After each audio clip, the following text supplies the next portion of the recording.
Howdy, and welcome to another episode of Adult Onset Horsemanship. I'm your host, Daniel Dolphin.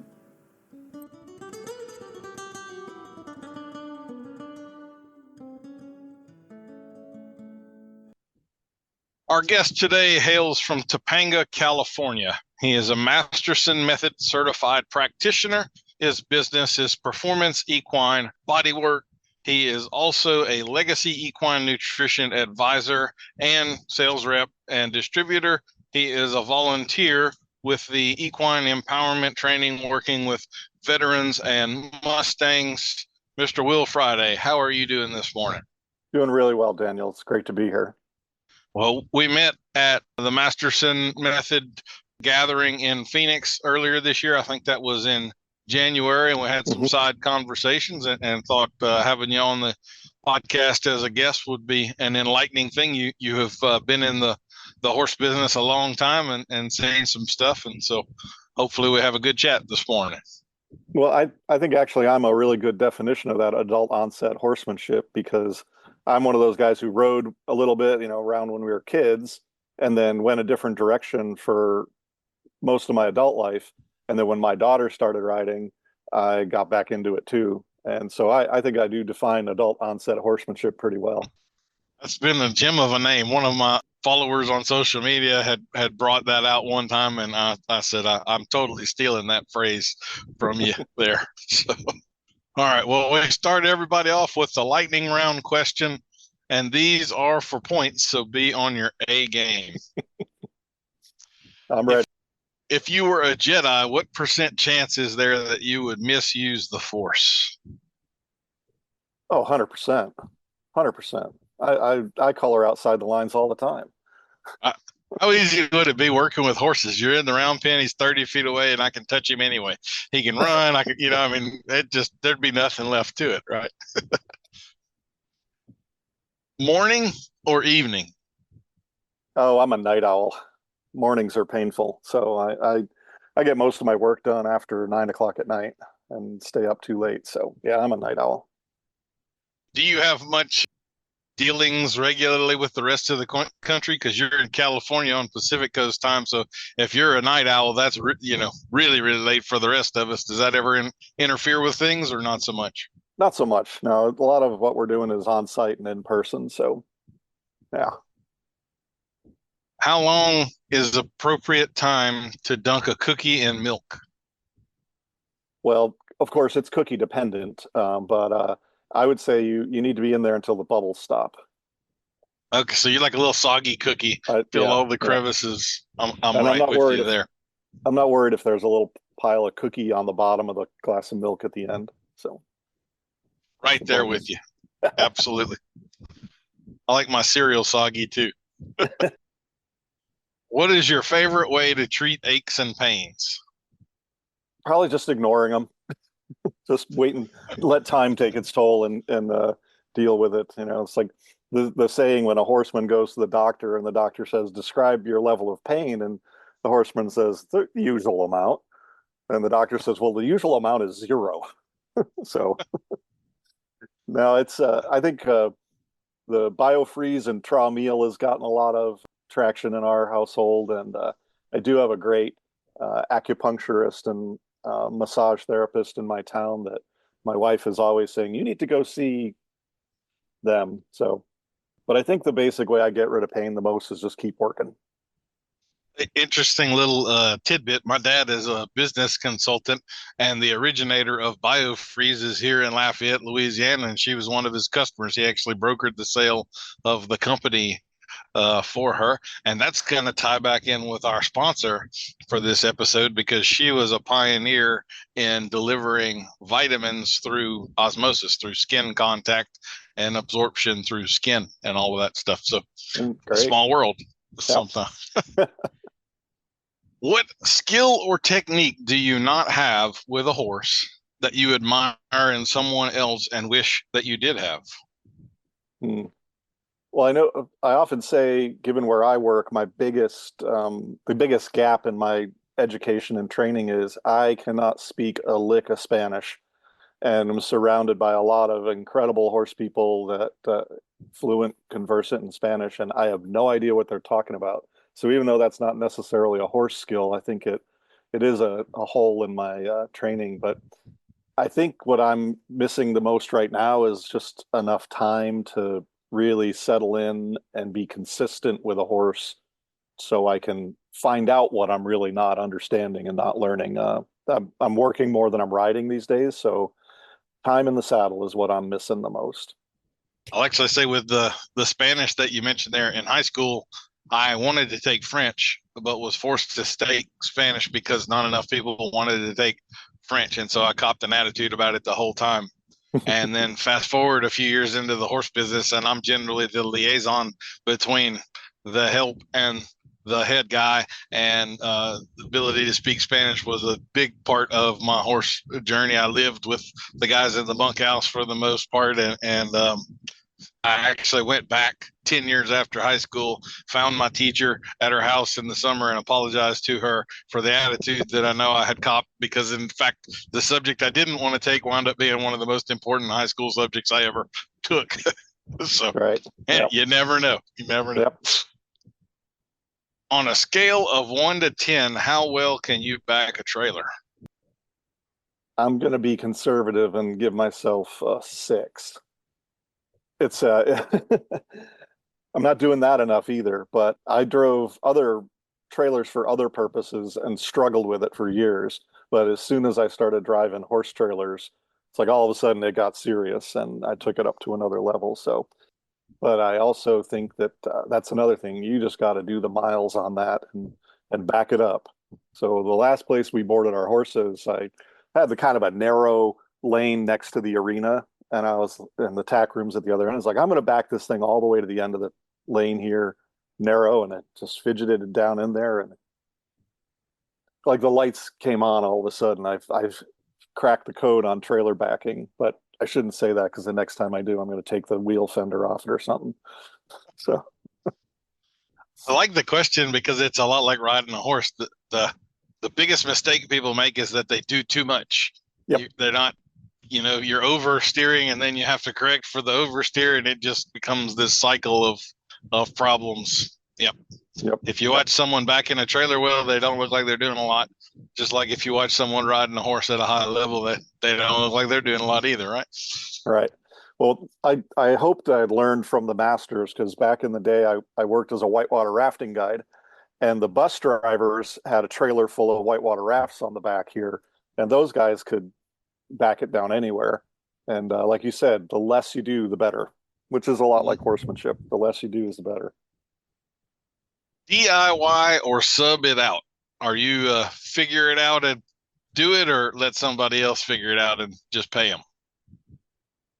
Might depend a little bit on the category, but I will try and figure it out myself until I realize I'm spending way too much time and money trying to figure it out, and I can get somebody to come in and do it in 10 minutes for half the price. So I'll start off DIY, fiercely DIY, and then I will get to the point where I recognize where I've reached my limit and get out the checkbook. Bay or sorrel? Bay or sorrel? I don't know if I really have a color preference in horses, but yeah, I like them both. And I guess maybe a little bit towards the bay, but who knows? I'm pretty color neutral. Yeah. Even beyond those two colors, like our roans or paints or any other buckskins or something, anything else that really catches your eye? My big horse is a buckskin, and I think he's the handsomest horse I've ever seen. He's a old Hollywood Dunnet quarter horse, and he's a pretty good looking guy. And then the Palomino mare, she's got a spot in my heart too. So, but the grays, the Gruyas, some of the Mustang colors we see coming in, they're just incredible. Can't say there's a color I just don't like. Okay, white horses, that's fine. It's like somebody asked me once, "What's your favorite kind of wine?" And I was like, "Well, the one I'm drinking right now." And he's like, "Really? What's so special about that?" I was like, "Nothing. It's just the one I'm drinking right now." So whenever you meet a set of twins, do you ever have the urge to ask if they're aware that one of them was unplanned? I don't think that thought has ever crossed my mind. It will from now on, though. Yeah, right. I'm planting seeds over here. I did have a twin brothers as friends in high school, and just one of them was like, "Hey, I'm your older brother," and the other one's like, "Yeah, but like a minute." So now I'm going to be thinking about that. Right.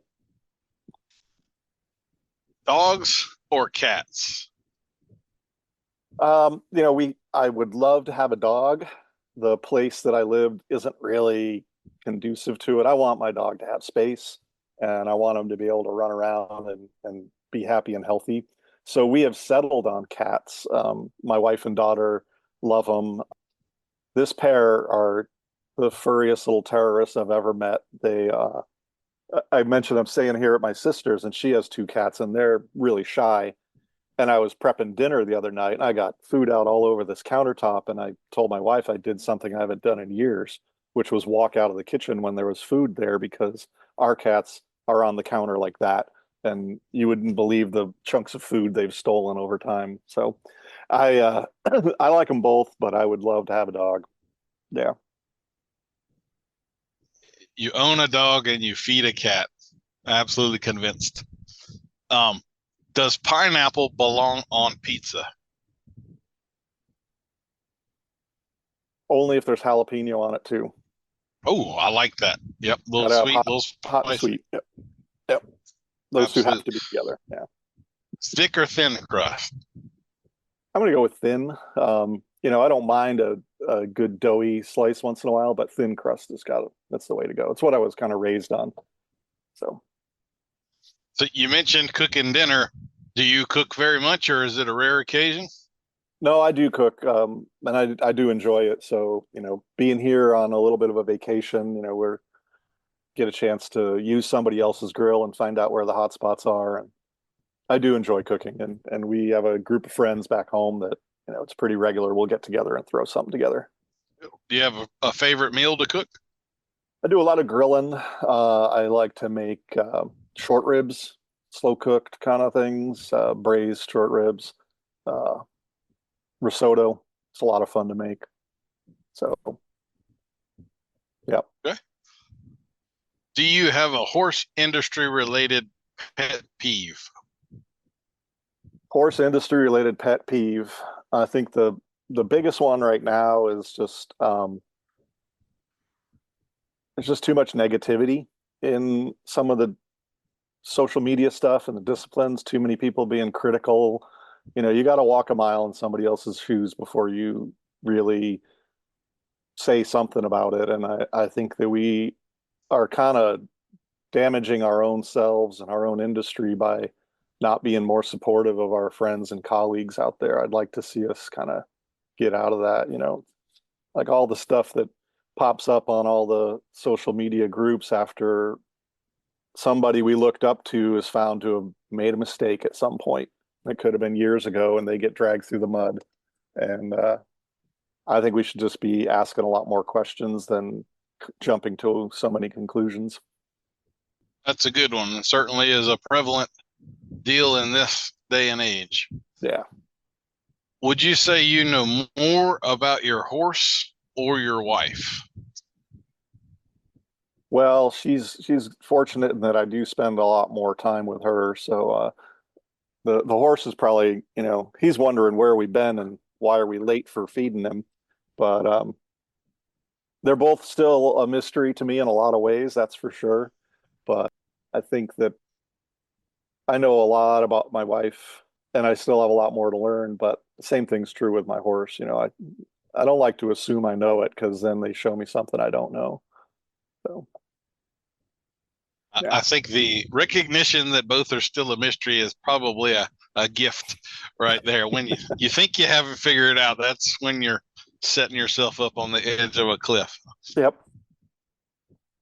Feral or spoiled? Which type of horse would you prefer to deal with? Well, we get to deal with a lot of feral horses in the Mustang world, the Mustang work that we do. The spoiled horse, as a body worker, I see a lot of that too. And it's not that I want to help them both. And I think sometimes the spoiled horse It certainly isn't the horse's fault. It's always the human made them that way. And I think I'd rather work with the horse than the human. I know that. That's why I work on horses. People often say, do you do this kind of body work on people? And my response is, oh my God, no. I wouldn't do that. But I think they both need our attention and our help. And well, I'll come back around to it. I think I would want to help the spoiled horse more because that horse didn't deserve to be turned into that. Whereas the feral horse, he's just fine being feral.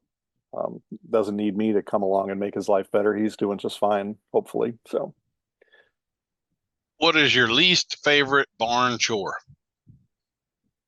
Our paddock, we're in Southern California and we've got this beautiful hillside paddock. And when it rains, it just goes to mud. And it's got just enough of a slope that these older arthritic horses are slip sliding around. So going out there and trying to catch that Palomino mare when she's wet and cold and it's muddy, I've got a number of incidents where I've come home just totally covered head to toe in mud because I slipped and fell and trying to catch that mare and get her over to the barn before she got totally hypothermic on us. So yeah, slopping around in the mud in the rain that'd have to be my least favorite one. What's your favorite barn chore? My favorite barn chore is to sit at sunset while the horses are eating their buckets and I'll crack open a beer and put my feet up and watch the sunset and listen to them chew. And to me, the horse flopping around in that bucket is one of the most relaxing sounds. Now, if I can hear a human chewing their food, we've got big problems. But the sound of a horse crunching away at his food is one of the most relaxing things I can imagine.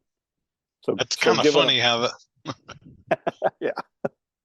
I forget what it is, but there's a term, a psychological term for that some people will hear a human chew and it sends them into blind rage.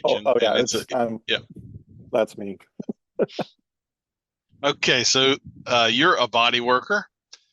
We have sort of this conformational standard that we apply to horses.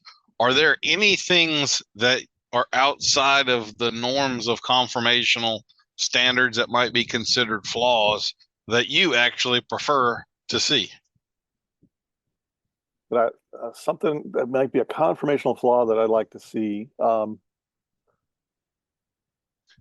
it's not a conformational flaw, but I know some people aren't as crazy about it. But that kind of Roman nose on some of the Iberian horses, the Andalusians, Lusitanos, some of those bigger horses, when they get that Roman nose, that's something that I like seeing. Sometimes we'll see. A lot of times what I see from the bodywork side of it is not necessarily conformational, but postural changes that the rider has induced into that horse just through imbalance and what have you. And that's turning your question around. I'd like to see those postural challenges be reduced so that horse can get back to its natural conformation and be able to move freely and efficiently. But I like a Roman nose. I got a Hollywood Dunnet quarter horse, so I like big butts. I cannot lie. So I'm actually kind of a fan of the Roman nose horses myself, particularly the quarter horses. I had one when I was in college. It was took on trade to sell kind of a horse, and he was the sorrel flaxen mane, chromed up, little bit of a Roman nose. I think he was just about as gorgeous as they come. So. Yeah. One of my mentors early on, she saw my buckskin Jesse, and he's got that little patch of mane that hangs over one side and the rest is on the other side. Some people call that a ragged mane. And she said, as a horse show judge, I have to say that's disgusting and mark you down. But as your friend, I think it's adorable. So. Some of the things we have arbitrarily decided to judge horses on really just makes you scratch your head. But yeah. Where are you sorest right now? I'm sore from sitting and driving the last few days, so kind of low back because we drove from upstate New York down to the city to drop my daughter off at college, and then turned around the next day and drove back. And I drive a lot for the work that I do, and I don't usually feel sore from 2, 3, 4 hour drives, which in the horse world, that's a short commute. But for some reason, this drive down and back got to me. So yeah, low back right now. Now I'm thinking about all the other places I'm sore. Where's that biofreeze? Oh, there you go. What is the ideal number of hours per day of solitude for you? I can be with people, but I can also I love solitude. I can just be quiet all day long. I can listen to my own thoughts or work on horses. So there's no upper limit to that for me. It's like I say, I love being around people and things like that, but I would just as soon have it be quiet. Like I said, driving from job to job, there's times when the radio's off and it's just the miles going by, and I'm fine with that. So yeah. Do you have any favorite words of wisdom or some type of a saying that you carry with you and remind yourself of periodically? Yeah, I got a handful of things that float around like that, but there's two. One is a saying by a French philosopher who said, "Perfection is achieved not when there's nothing more to add, but when there's nothing left to take away." And I really think less is more in our lives is real important. And the other one is a quote from a philosopher where he says, "Whereof one cannot speak, thereof one must be silent." So I think that quote, really trained me to try to be more of a listener and take things in rather than fill up the air with words unnecessarily. So, but I think less is more, especially when it comes to body work and nutrition, really, and horsemanship. What is it? I think that Ray Hunt used to say, you need to do less sooner because you're doing too much too late. Kind of try to avoid getting into situations like that. So, very true. Yeah. Crunchy or smooth peanut butter? I don't do peanut butter. I have had a peanut allergy since way before it was hip to have a peanut allergy. So, but if I go with almond butter, I usually go smooth. It's kind of weird. Like when I think of peanut butter, crunchy seems to just make perfect sense. But then if you thought of like Nutella or almond butter with chunks in it, that seems gross. That's weird. It's a bias and a hypocrisy going through the smooth nut world that we need to address here. Would you tell us something unexpected about you?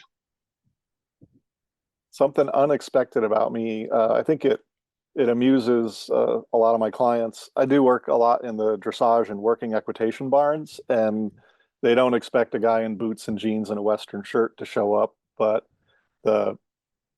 when they see that, they expect country music, but it's actually more like punk rock and heavy metal coming out of the speakers as I'm going along. So, like I said, I do drive a lot for work, and a lot of times when I'm driving, I'm rocking out. So are we talking like some Slipknot and Pantera there, or what? On the metal side, more like Tool and old Black Sabbath, stuff like that. And living in the Los Angeles area for a while, I was able to see some great shows back in the day and a lot of the punk rock shows as that scene was coming up. So, yeah. If you could choose any new skill, superpower, or ability, what would you choose? Just snap your fingers and all of a sudden you can do blank. I would just really love to be able to understand what the horses are thinking.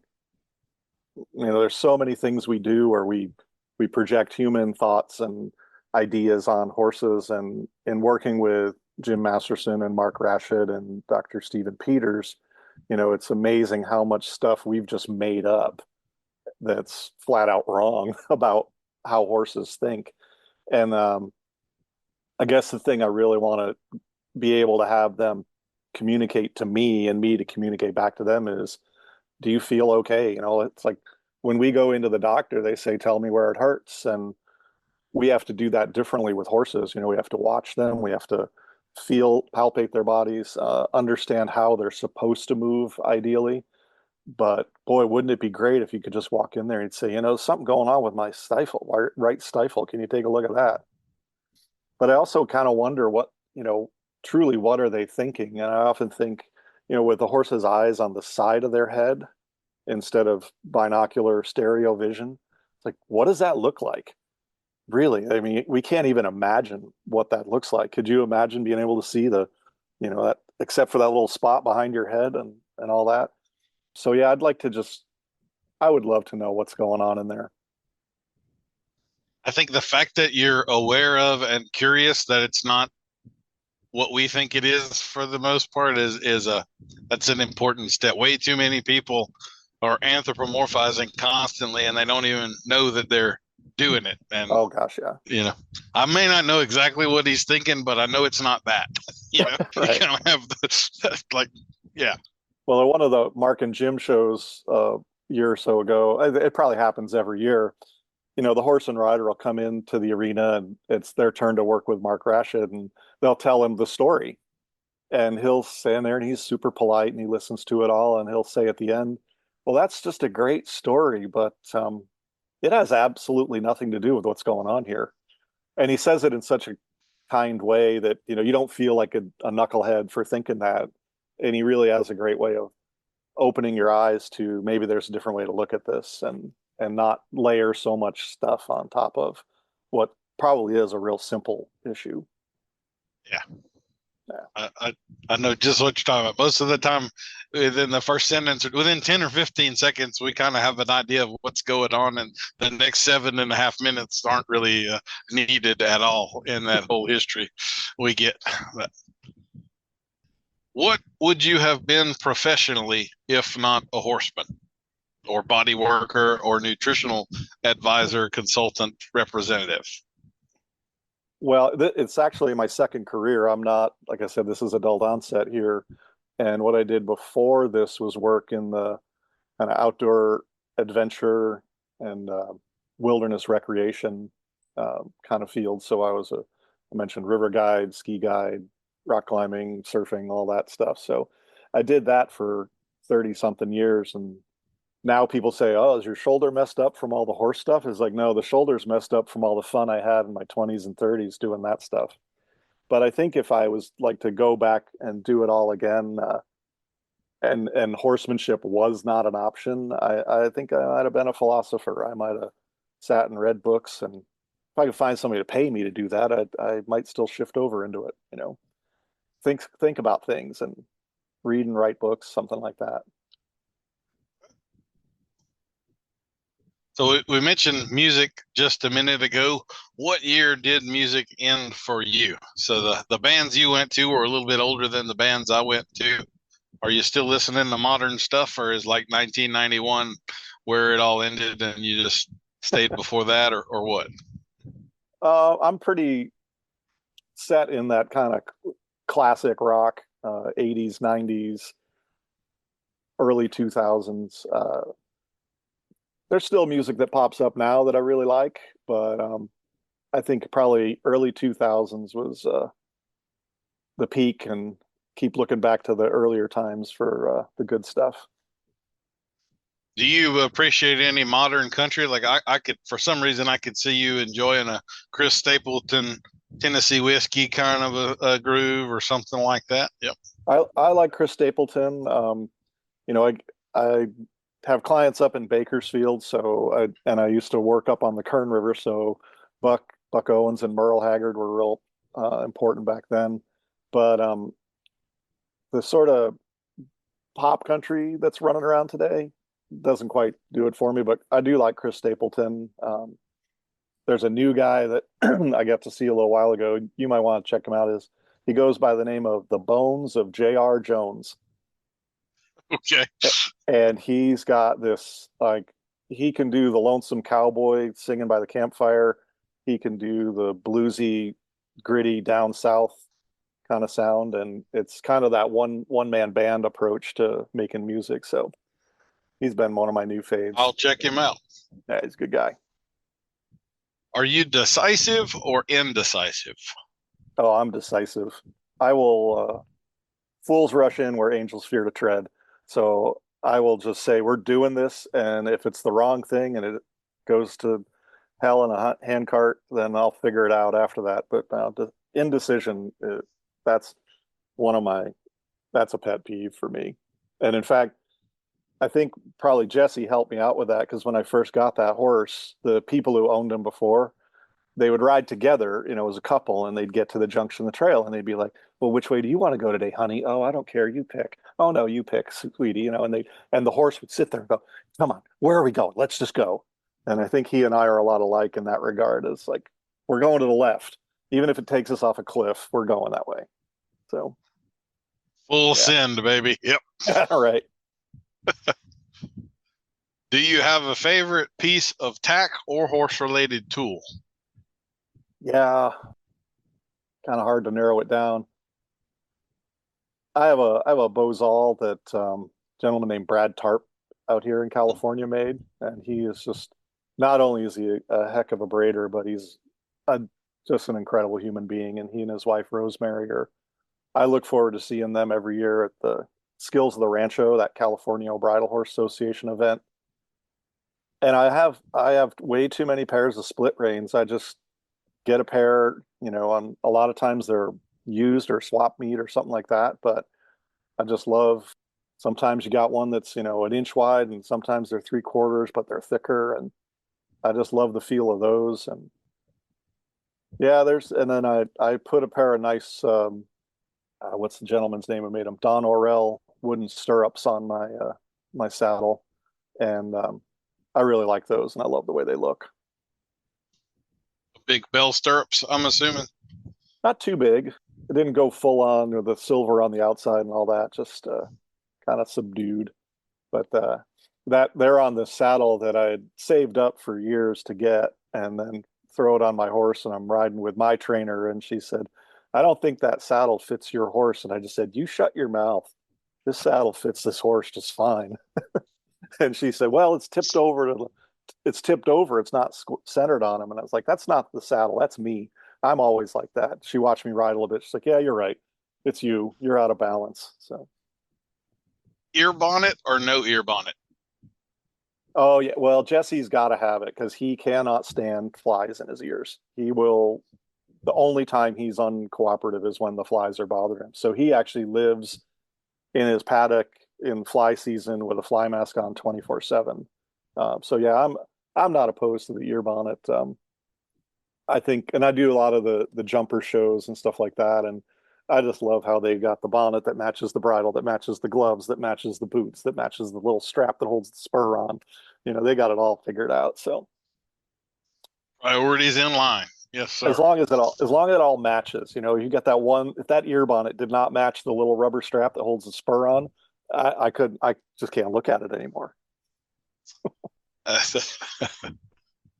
Cold showers or cold food forever? If you had to pick one, which would you pick? I'd probably have to go cold food because I can't do the cold shower thing. And all these folks doing that whole ice bath plunge thing right now. I mean, my hand gets too cold when I reach down to the bottom of the cooler to get a beer in the icy water there. I got to get out of there quick and let that hand warm up. And also lately, I grew up in upstate New York, so we're used to crazy cold winters up here.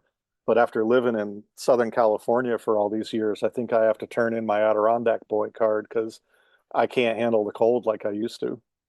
So cold shower, that would be a big challenge for me. But I just, had a cold piece of pizza for breakfast and there's nothing wrong with that.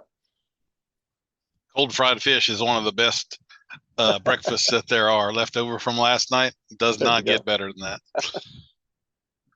What is the best smell in the barn?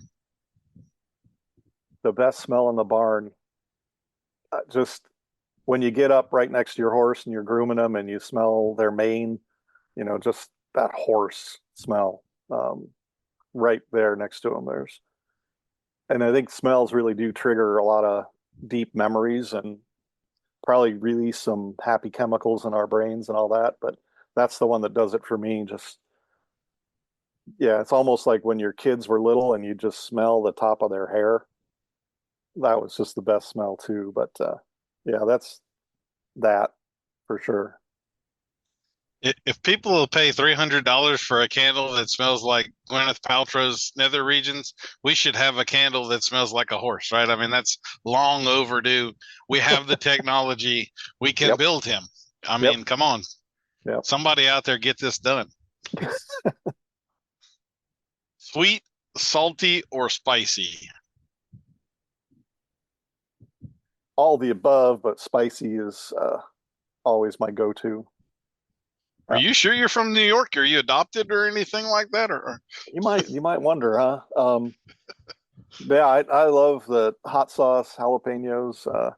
I used to make when I had a garden, I would grow jalapenos and make my own. I would smoke the peppers and onions and tomatoes on the grill and mix them all up. And yeah, spicy is good. I have a heck of a sweet tooth though, and somebody says when the waitress says who wants dessert, I do. So yeah. a caramel turtle cheesecake, please. And when they show up with 5 forks for the other people, I was like, what are you doing? That's what are these extra forks for? What is your favorite dinosaur or deep sea creature? Deep sea creature. I'm going to go with the Kraken, the great sea squid from down below. Yeah. I like it. Wouldn't it have been cool to live in the time of the megalithic animals? I mean, we're just 10,000 years removed from woolly mammoths walking North America, giant sloths 10 feet tall. I mean, I want to live in that world, just walking around and there's a giant sloth. I like. When you come to LA, we'll go out to the La Brea tar pits because they got all that, all the museum of the woolly mammoths and the dire wolf and the dawn horse and there's people in there too, and so it's all these crazy critters that were from back then. Yeah, well, that's probably because we grew up with that Land of the Lost cartoon as kids, on Saturday mornings where they got transported back into dinosaur times, and I'd go.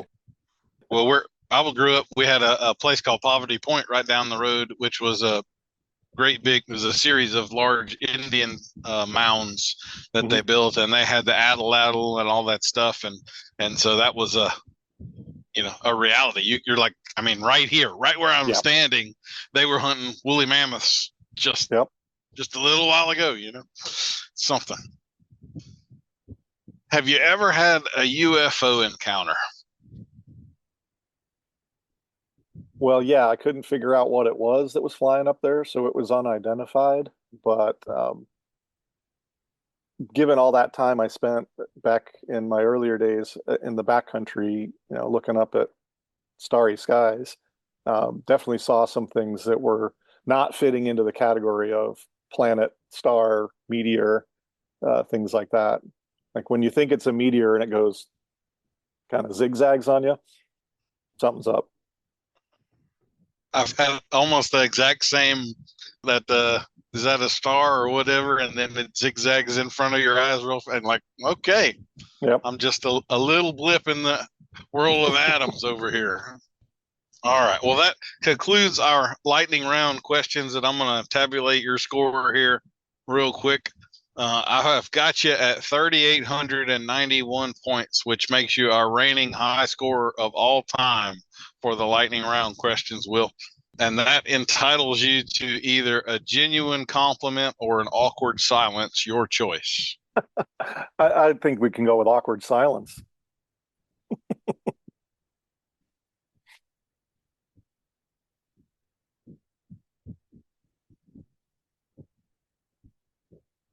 Those are so satisfying for me. I love it when people choose them like it's that's when you're in the same tribe. When someone is good with an awkward silence, like sure. Creating awkward silence or just being in it, I'm good with either.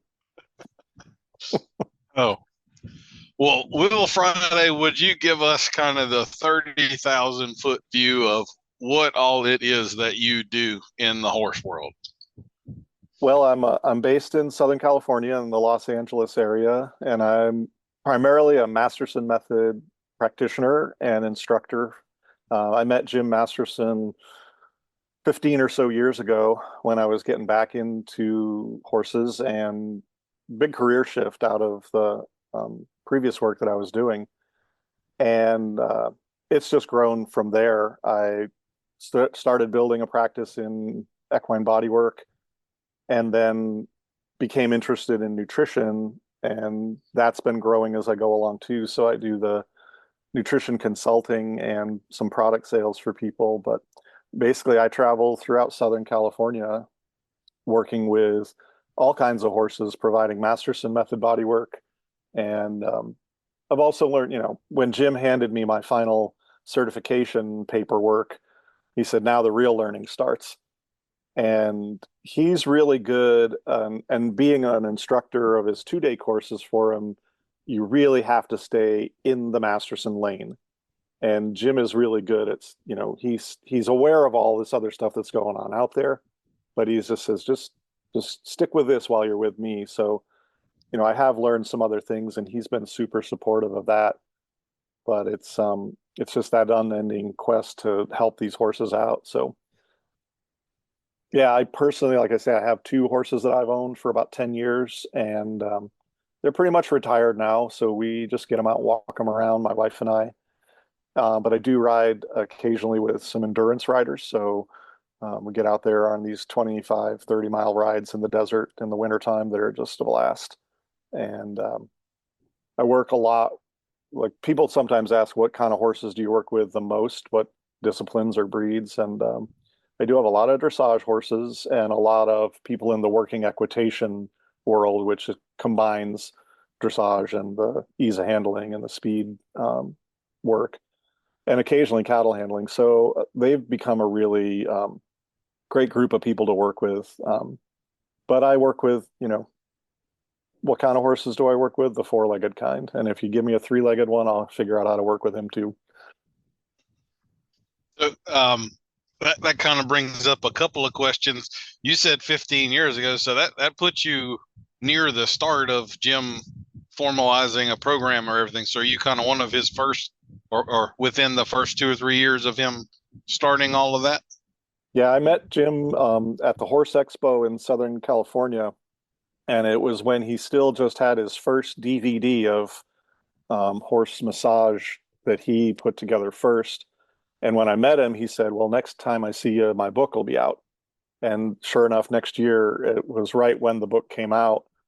And he had already got he had a handful of people, you met some of them last year, Becky and Vicky over in England, and, folks like that have been with him for a real long time. But I think I am right at the cutoff for being one of the OGs in the Masterson method. It's been 15 something years, and yeah, I'm happy to have met him, and he's changed my life. And look what I get to do on a day-to-day basis. It's the best thing I could imagine. He's a good dude. I can't sing his praises enough. There are definitely some people in the horse business that you hear about, and then you meet and you wind up a little disappointed. Jim Masterson is not one of those people. He is everything you hope that he might be, and even more, and a truly kind and helpful guy. Really, really is. Absolutely. And as you spend more time with him, the layers of his knowledge, you get to see the next level of it. And what, just like you said, kind, generous, and just so down to earth. He's truly one of the best people I know. So you're now helping to teach some of those courses as well as being a practitioner yourself. So how has that shift been? Have you found that teaching has actually taught you as much as you're teaching them? It kind of forces you to know your stuff and articulate a little differently, or how's that affected you? Well, absolutely. My previous career, I was actually more of the train the trainer type of person. So I was not just teaching people to rock climb. I was teaching the people who teach the people how to rock climb.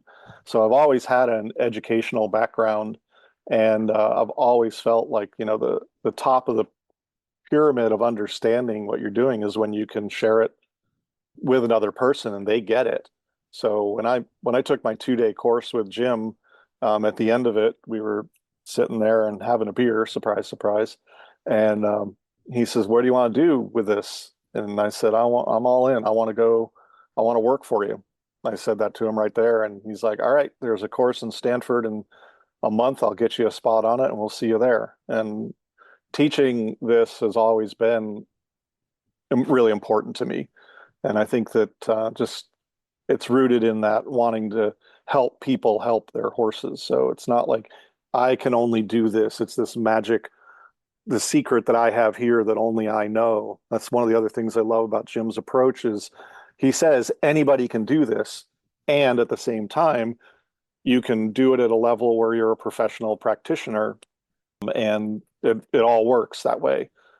I really like that fact of Masterson Method work. Yeah, he's not a gatekeeper, that's for sure. He's happy to help you and teach you, and he's not holding back the good stuff or anything like that. Well, actually, he does a little bit because he's got everything that's out there in the books and the DVDs and online and what people go through in the 2-day weekend seminar. Then there's the 5-day advanced course. Well, when you go through to the certification process and you finish all your certification, you have a final checkout course. And it used to be that only Jim did it. Jim did those checkout courses, and he would watch you do day and a half or so, work on a bunch of horses and just make sure you're doing it all right. And then on the second day and a half, second half of the course, he would drop a whole bunch of techniques on you that he calls the phase 3 techniques. And those are the ones that there's no videos floating around out there. There's no manual on that. That's all direct Dharma transmission from the master at that last couple of days of the course. And he, I think he did a great job in kind of icing your cupcake at the end of all that work for you. That really was a great way to feel like you had graduated, and then you got, not only did you get your diploma, but you got the next level. I know, and he's continually coming up with new stuff, and he think people share techniques with him, and he sees how it fits in. So, but yeah, he's certainly not a gatekeeper. He's got a big tent, and everybody's welcome in it. And I didn't mean to make this a Masterson Method commercial or anything, but I am curious here. He's in the last couple of years come out with the dog book and the dog stuff. Have you practiced any of that sort of thing? Are you using that as your inlet to pet the neighbor's dogs and get your dog fix going on? Or Well, Jim was talking about the dog book for years, and it all comes around to you go to a party or a barbecue, and folks like me are more likely to talk to the dog than some of the other people there. And before you know it, you're wiggling their cervical vertebrae around, you're petting them, and let's see what happens there. So a whole bunch of us were playing with it, Masterson Method for Dogs long before Jim got the book done. But yeah, I have, and I'm really enjoying that. The big difference between the horses and the dogs is you could do a session with a horse that's an hour and a half, 2 hours sometimes, and they'll just relax into it. Well, the dogs often are like, you'll do a few releases on them, maybe 15, 20 minutes, and then they just get up and go over and lay down and fall asleep. So your timing and the sessions there are different, but it is good because I don't have a dog, and I love being around them. And we were at the World Equestrian Center with folks from the Legacy Equine Nutrition program in Ocala, and Dr. Rachel Mote, the founder of that program, she had this little lap dog, real sweet little pup, and we were at this event, and the dog was nervous. There's all these people around, and I said, "Well, let her sit on my lap." And I started doing some TMJ and some bladder meridian, and this nervous little dog was just asleep in my lap, and she's like, she never does that. I was like, well, she can, it's just, yeah. Yeah, the dog stuff is great. I did tell Jim that I've already got the cat book written for him, and it's 1 page long. And it's basically, you start with the TMJ technique, and the cat says, "Oh yeah, that's perfect. That's great. Yeah, keep doing that. Nah, you're doing it wrong. I'm leaving. Stupid humans." That's the cat I book. was, I was going to say, yeah, if the dog sessions are 15 minutes long, then the cat sessions are 15 seconds. And on That's right. second 17, you're attacked and bitten and clawed. And yeah, Yeah. But it is interesting because Jim, he's he's a great horseman, but he's also a really astute student of animal behavior and responses. And that's why I think the Masterson method is so effective, is that you really have to follow the responses the animal gives you and step back and do nothing. And those are two things, stepping back and doing nothing is really hard for a lot of people, giving the animal time to process it, but really observing what's going on with them is so important. And I think that's why, the being able to be solid in solitude, like the best sessions I have with the horses are when nobody else is in the barn. I can work with horses when there's, all this activity going on, and I can carry on a conversation with people while I'm doing it. But to really get in there and feel what's going on and connect with the horse at that level, it's great when you're first person in the barn in the morning and nobody else is around. And yeah. for sure. I know just what you mean. And most people, that definitely goes in with they do too much too fast, right? If you do things at a micro speed and you give the horse plenty of time to process, you're going to be in a whole different level of connection with them than where you are right now. And Yeah. Jim Steele does a fantastic job of that. I wanted you brought up body language a little bit. That's honestly one of the parts of the Masterson method that kind of fascinates me, because teaching people to read a horse's body language, in my mind, if you asked me the question, like, how long does it take to read a horse and get good at that, I'm going to answer that in terms of decades, probably. Yet Jim manages to take people through these weekend courses, and he has, some pretty well defined signs that you're looking for. And I would actually say that y'all, it's one of the first things I noticed about that particular group was the level at which the average person in that group could read a horse's body language was far beyond the average horse person, even though a lot of those people don't have the decades, that they're maybe a little newer or and so how would you view that? What's the secret to decoding the body language and the importance of it and all of that? I think that it is really just trusting yourself to be able to observe the changes that are happening in the horse right in front of you. And like I often say, the hardest part of being a Masterson Method practitioner is convincing the person that by you just barely touching the horse, you're doing something. But once you feel the effect of the bladder meridian, or Jim talks about it in terms of pressure, the air gap kind of contact with the horse, once you get a taste of that, you're going to be looking for it for the rest of your life because it's the best thing. And it changes the way you relate to the horse because, when we're doing that air gap kind of contact, just barely touching the horse's hair along that bladder meridian, after you've been doing it for a while, I don't know how long, but you start to see the things that happen before the things that happen. And what's coming here. So it's like it's a little bit of carnival barker salesmanship, but I'll be standing there talking to a new client and have my fingers on the TMJ of the horse, just barely touching it. And I can see the little change in the corner of the horse's mouth and the little change in their nostril and the little change in their eye. And I'll say, well, he's going to blink in a second. And then right after that, probably be 5-6 seconds, he'll start licking and chewing. And right on schedule, it happens. And it's because of me and a lot of other people have spent enough time slowing down and watching and waiting for that sign before the sign comes up. It's sort of like driving down the highway and you see your exit's coming up in 5 miles, and then your exit's coming up in 2 miles, and then your exit's coming up in 1 mile. Being able to read that part of the horse is what kind of opens up your awareness to them. And I think the biggest challenge is getting the real analytical thinkers out of their brain and into their body and into their fingertips when they're doing this. Because you'll have people on the 2-day course are like, well, I'm 2.7 centimeters from the crest of the seventh vertebrae. Is that the right spot? And I'd say you should ask the horse that question, and the horse is going to tell you if it's the right spot if they're showing you signs of response and release. But yeah, I think it's one of those things, like, if people who are golfers, you hit that swing and it's just perfect and it goes straight down the fairway, and it's like you want to do this for the rest of your life. And then if you're me, the next shot you hit it fat and the ball goes 6 feet and that jolt of pain goes up into your elbow and you're like, this is a stupid game. We don't have that as often, I think, in the horse world. Is we keep getting inspired. There's more to inspire us there than there is to confound us, I think.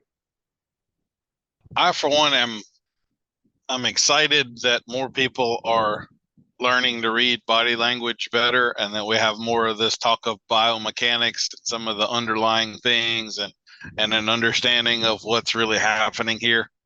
One of the things I put in my presentations, and I kind of started it a little bit as a joke, but I put in there a warning that once we point some of these body language signs out, you're not going to be able to unsee them, and you're going to see that they're everywhere, that there's way more horses in distress than you ever thought possible.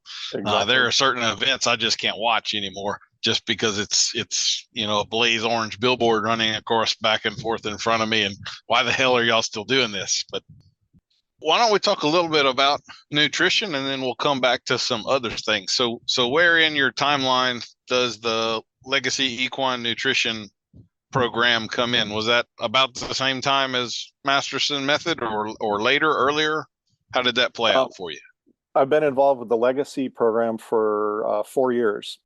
Dr. Rachel Motet started that, and it was during the pandemic when she created these online courses using Zoom, and she's got an amazing educational platform out there that I'm not even sure how I found out about it, but I'm sure glad I did.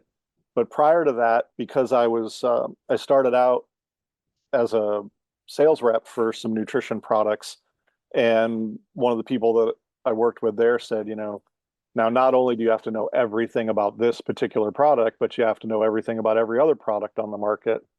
So that's going on over 10 years ago, and it became sort of the training provided by the manufacturers of the products, and then meeting other nutritionists, and so people are clear on what it is. And I appreciate you use the correct term for what I do. Is I'm a nutrition advisor, and the word nutritionist is really reserved for people who have at least a master's degree, if not a PhD, in animal science or nutrition.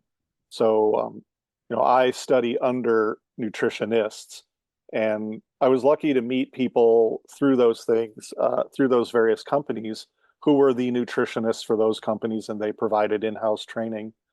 And then I just kind of went down the rabbit hole online, and what really inspired me to get into nutrition more was I did have to take animal nutrition in a horse science program I went through, and the professor's his nickname was Dr. Cows. So in a 15-week semester, we had about 10 weeks of cow nutrition and 5 weeks of everything else. And there were a whole bunch of us horse science people sitting up in the back row going, that's it.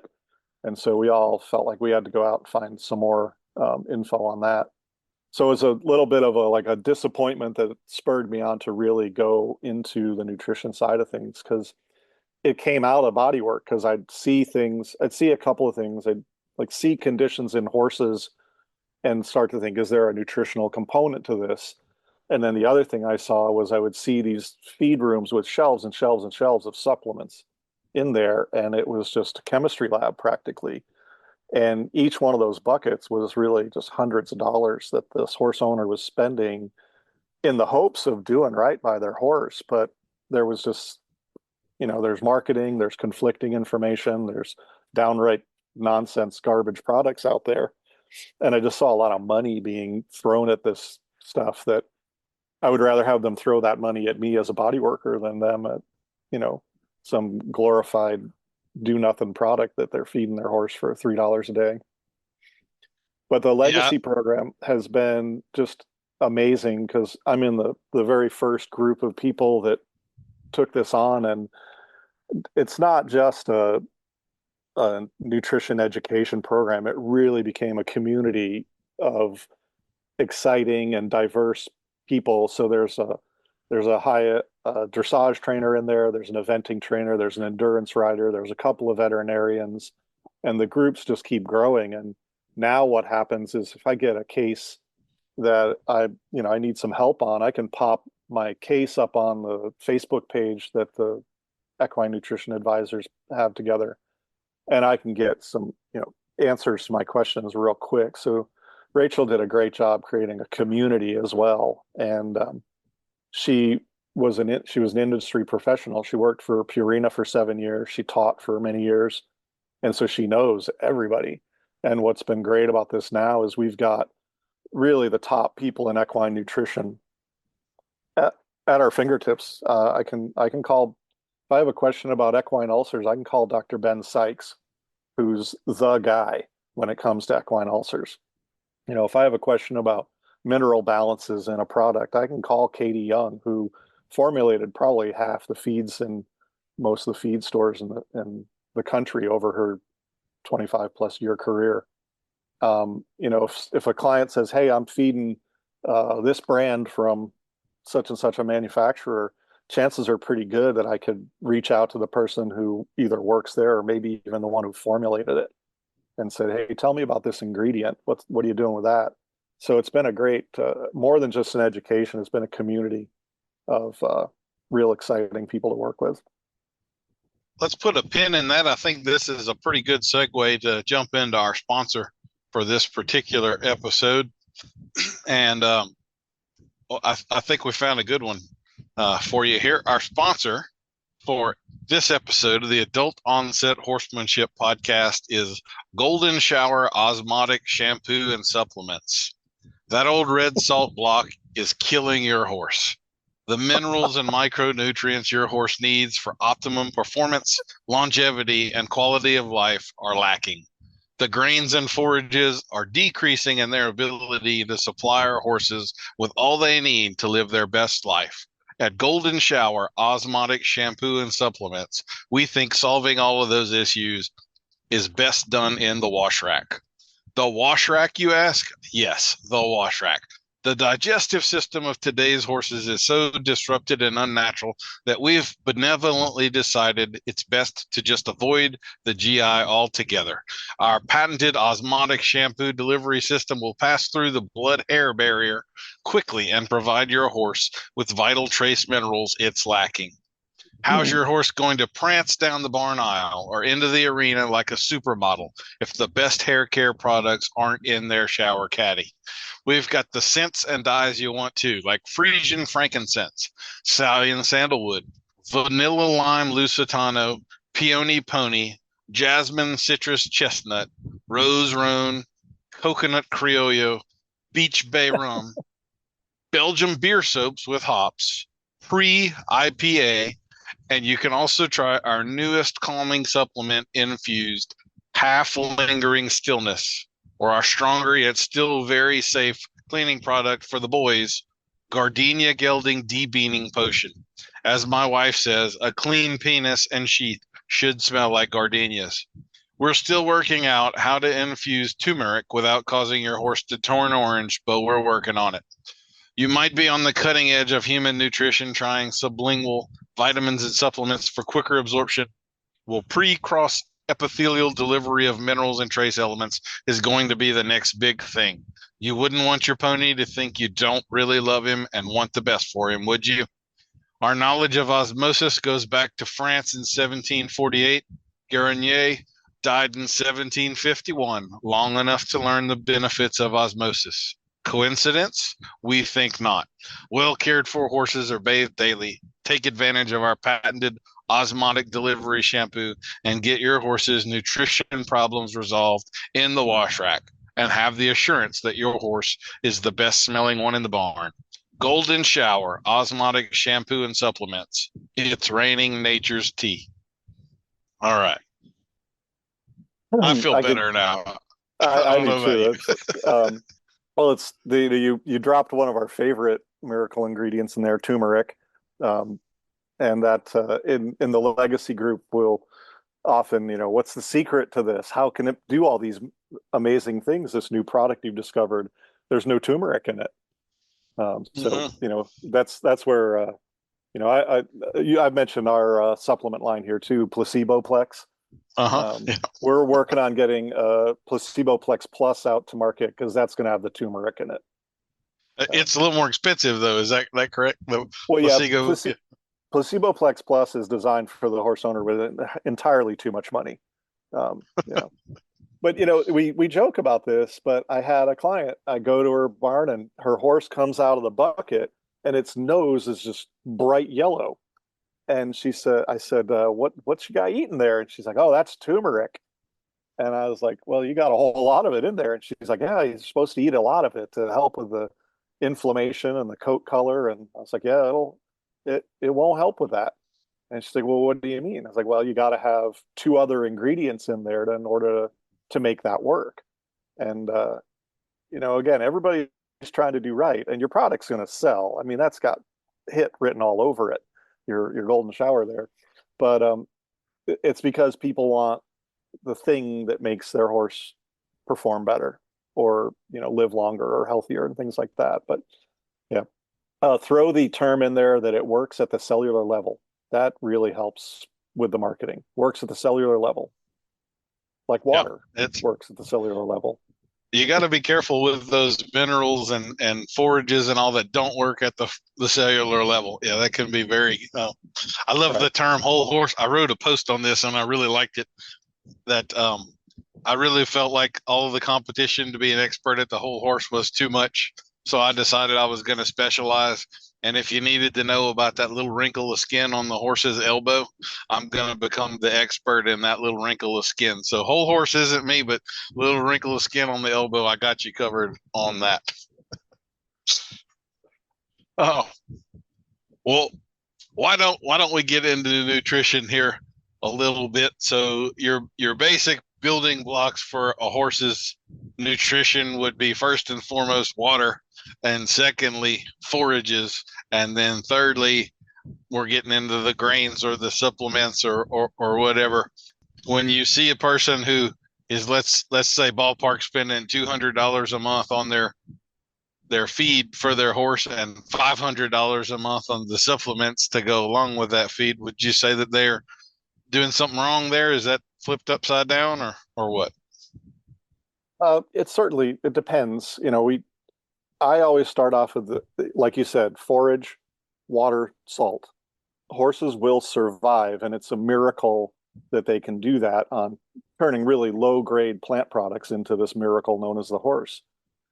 But when we start getting into what we're looking at, performance horses or horses with maybe some medical situations, we might start looking at it because unfortunately there's no hay on God's green earth here that checks all the nutritional boxes for a horse.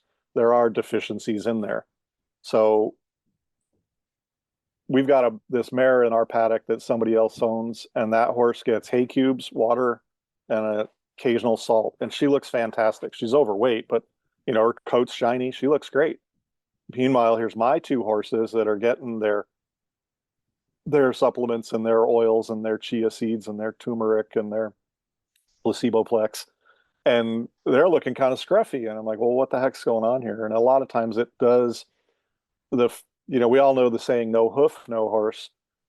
There's a step before that is no gut, no horse. And if the horse's gut is in distress, then whether mild to severe, we're not going anywhere today. And we don't even get to look at the hoof because the gut is messed up. So what I see a lot of times is, again, people are trying to do right by their horse and they're adding another thing into the horse's diet. And if you carry that on to an extreme, you end up with horses that are really digestively imbalanced. And, the wall of the stall looks like a bad Jackson Pollock painting. There's an entire Facebook group dedicated to solving the problem of fecal water syndrome. And fecal water syndrome is a lot of times it's a sign of a really stressed gut. And if we can remove all those stresses and those horses oftentimes clear up, but a lot of times it's the best way to clear that up is to strip it all away and start from scratch again and add things one at a time and pay attention to the effect that one thing being added back in at a time has.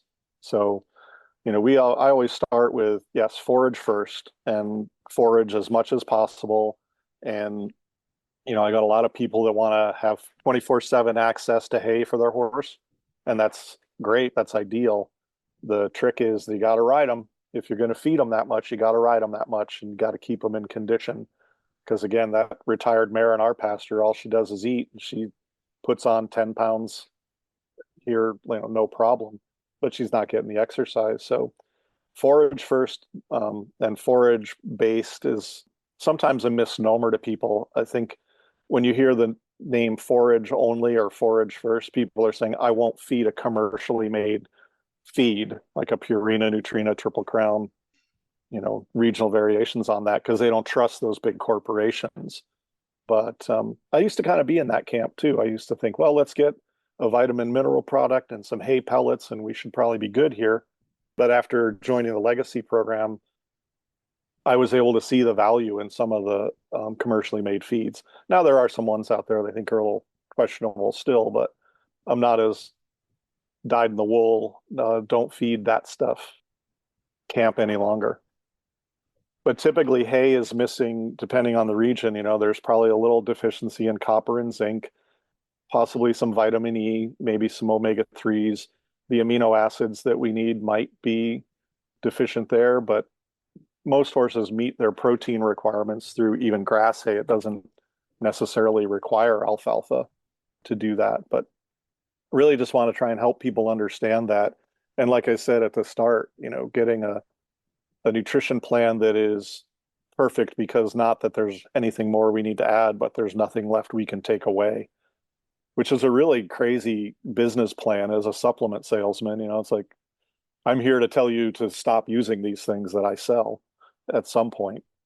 Somebody came to my booth at a recent show. I got a trailer with shelves in it, and I got my products displayed there, and somebody was like, God, does my horse need all of this?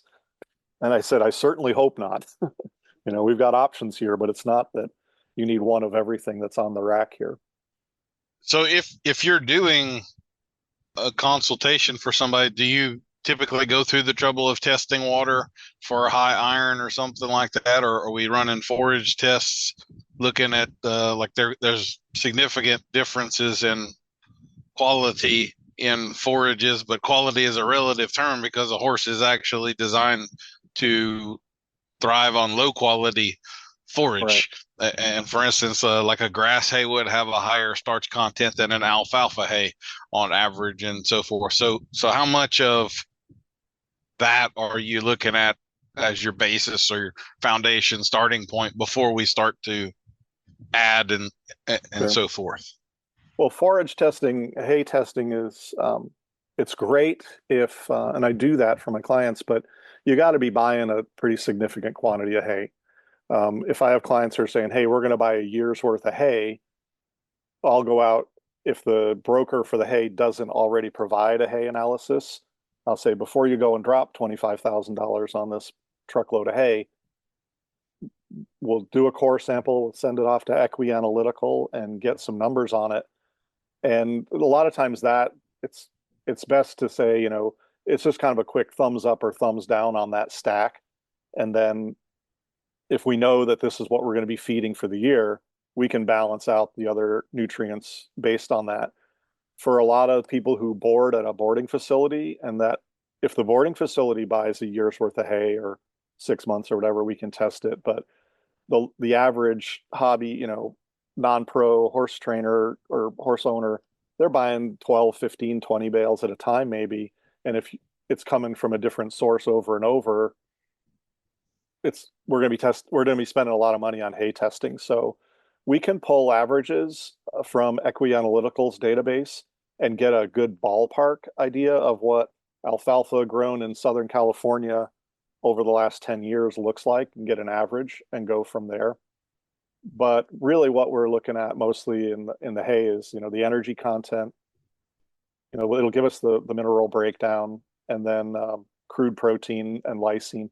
There's two values in there that really kind of point towards palatability, and that's the ADF and NDF on a hay test, which is acid detergent fiber and neutral detergent fiber. And those are just tests that they do that are really looking at the amount of the more indigestible fibers in there. So as hay gets older, it gets stemmier. There's more pectin and lignin and hemicellulose and things like that in there. And if those values get over a certain number, you might be buying $25,000 worth of hay that your horses aren't going to eat. So we want to put the brakes on that process. When you mentioned testing the water for iron, it's pretty rare that horses truly develop iron overload. And Dr. Mote actually put together a panel of 7 equine nutrition PhDs to talk about iron in horses. And long story short, at the end of each person's little 15 or so minute presentation, she would ask them, are you concerned about iron overload in horses? And every single one of them said, not concerned with it at all. We don't need to add more iron to the horse's diet because there's plenty in the hay already. Typical horse gets something like 600% of its iron requirement from just forage alone. So there's just no need to add iron in there on top of that. But the horse does have a really good system for regulating iron uptake. And a lot of the iron in their diet is just not absorbable. It's not bioavailable. So there's been a bit of a tempest in a teapot over iron in the horse's diet. And it's one of the things I really enjoy telling people, you don't need to worry about that. Like that's one of my favorite things to do with people in nutrition is you really don't need to worry about that, which means you don't need to be spending money on that. But yeah, if we can't get a really good hay test, we can go off averages, and then we get a better than just blind guess, but we're pointing in the right direction with the hay test or going off averages. So with that in mind and kind of keeping our forage as our base in terms of grains and starches and things, are there any fads going on in the world of equine nutrition that concern you or that we need to be a little more aware of? Kind of the emperor has no clothes, or do you feel like that is kind of the way things need to morph to into the lower starch type feeds, and worrying about insulin resistance or not creating that environment for inflammation and ulcers and gut problems and the microbiome and the this is a tremendously complex world. I know a lot more about it than the average person, and I know enough to know that I'd better be careful what I say because it sure is complex. You could take a wrong turn easily. So what are your thoughts on that? Well, I think that one of my colleagues in the Legacy program has a great saying. There's 2 great sayings that Sue has. So shout out to my friend Sue here. She says, dose determines poison from remedy is one thing. So we often joke about the dangers of dihydrogen monoxide. That stuff's in everything. It can kill you. Dihydrogen monoxide not enough of it can kill you, and too much of it can kill you. And then she also has a great saying is horses don't eat percentages. So we look at a feed label and it says, well, it's this percent of starch or sugar, let's say 10% to make the math easy. Well, are we feeding that horse a pound of that product? Or are we feeding that horse 20 pounds of that product? Or are we feeding them an ounce of that product? You got to do the math to figure out the percentage, turning that into grams. And so when people say, I would never feed that feed because it's got 20% starch to it. And I was like, yeah, but you're feeding, I had somebody say, oh, I would never feed that product because it's got corn in it and corn's a high starch ingredient. I was like, yeah, but you're feeding 1 ounce of this product a day. And the amount of corn in there is pretty negligible and 1 ounce of this. So do the math on that first, but getting back to the whole sugar, starch, and insulin resistance question, that is a real kettle of fish and a real rabbit hole to go down. And there's a lot of really good work being done in those fields. But can we just keep the horse's diet as close to what they'd eat in a natural situation?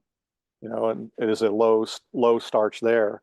And then when we get into the performance horse, you got a barrel racer and she needs to blast out of the hole and go make those 3 turns. Yeah, that horse needs some sugar in its diet. But if you got my old horse that, mostly standing around swatting flies with his tail, he doesn't need a high sugar. So it's really tailoring it to the horse's needs. I had a client, they had a big old bag of sweet feed in there.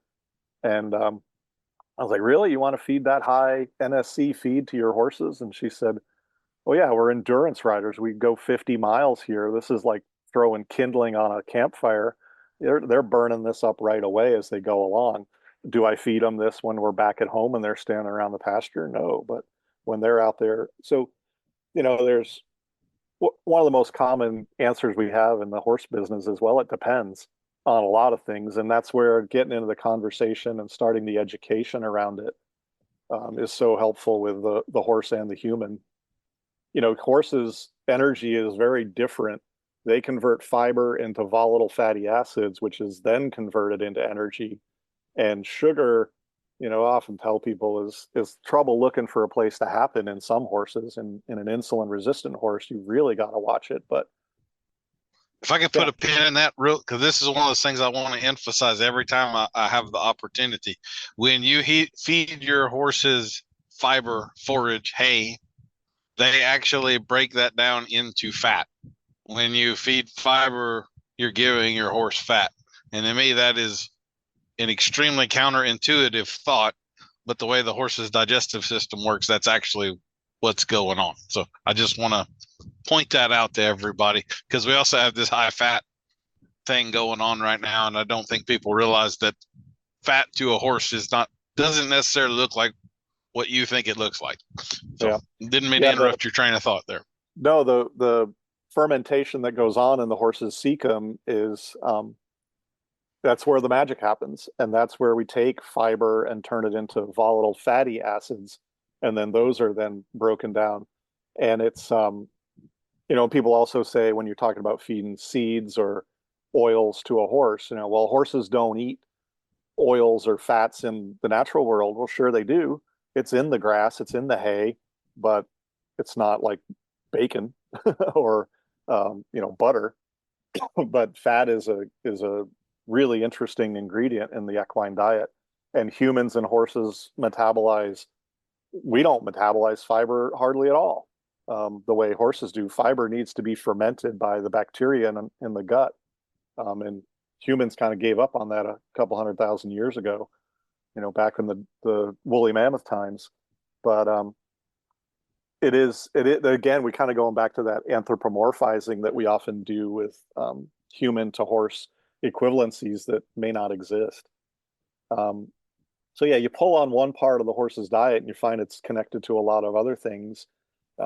I do think we're really fortunate that there are so many well-researched, high-quality products available. And the flip side of that coin is there's a lot of not researched, not high-quality products that are available that really do a lot to confuse the horse owner and the consumer.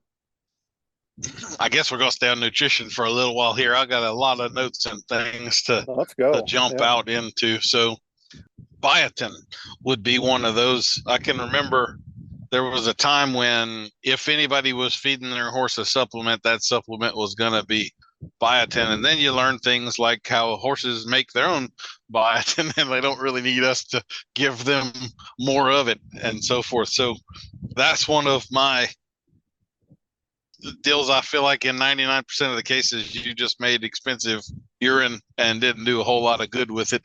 Would you agree with that? Or there are some other supplements like that where if we only knew a little more, we wouldn't think much of this one, or what? Well, the B vitamin issue in the horse is, yes, they do synthesize most of the B vitamins they need in the gut if their gut ecosystem is healthy. If they've got an issue with their gut where that bacteria that does the job of synthesizing B vitamins is a lower population, challenged by the bad bacteria in the gut, they may get a little bit of a B vitamin deficiency, but it's pretty rare. What the one B vitamin that some studies have said that isn't as well synthesized is biotin. And biotin is really helpful for hoof and hair and coat quality. But the funny thing about just feeding biotin in a supplement is it's kind of like I joked earlier with turmeric. Turmeric needs fat and black pepper to make it release the humaricin. I forget the name of the compound, which works in people, or so people think. But biotin would do a whole lot better if there was some methionine in there, which is an amino acid, and a little zinc and copper. So when people say, they go to the feed store and they say, hey, I need a hoof supplement because my farrier told me, his hoof quality is a little rough here. What people fail to realize is that the biotin and the zinc and the copper and the methionine in that hoof supplement are not magically programmed to only go to the hoof. But we haven't figured that part out yet. I mean, yeah, we can have a vet come and inject a joint and go right into that spot with something, but we don't have a hoof supplement that only goes to the hoof. It goes everywhere in the horse. And quite often when you just balance the horse's basic nutritional needs, their coat looks better, their hoof quality improves because you're getting to that deficiency of, typically it's copper and zinc and then a couple of amino acids.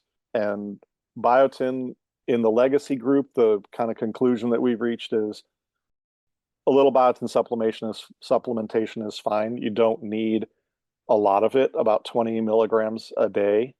And that would be like a high-end therapeutic dose where we're really trying to create a better hoof or coat quality. But out of all the B vitamins, there's other B vitamin products out there, and they're not necessary. But I'm not opposed to a little biotin in there occasionally, especially if they've got hoof and coat issues. But with B vitamins, they've got all those B vitamins have pretty long, fancy scientific names, and some companies like to list all that on the label and show you how much B1, B2, B3, B6, B9, whatever is in there, thiamine, cobalamin, all that stuff. And it makes you think when you're spending $100 or more on this bucket of powder, oh, it must be really good. It's got all this great stuff in there. Well, it's got great stuff that the horse is already making and it isn't deficient in. And we call that label dressing. And it's the same thing with amino acids. There's 9 essential amino acids and there's 9 or so non-essential amino acids. And in nutrition, essential means you have to eat it in order to get it into your body. And non-essential means your body can take essential amino acids and rearrange them into the non-essentials. Well, there's some companies out there that list all 9 non-essential amino acids on the label. We don't care. It's covered. It just looks, they're using up some ink and some label space there. And in the essential amino acids, we're really looking at lysine, methionine, and threonine as the main ones we need to check up on. And again, in a performance horse, you might be looking at supplementing some amino acids, but in your average recreational retired horse, something like that, they're probably getting it just fine from their forage. So again, it's kind of that focus first on, so you started off by saying, hay, water, salt, that's our foundation. And then we look to see where the gaps in the hay diet are.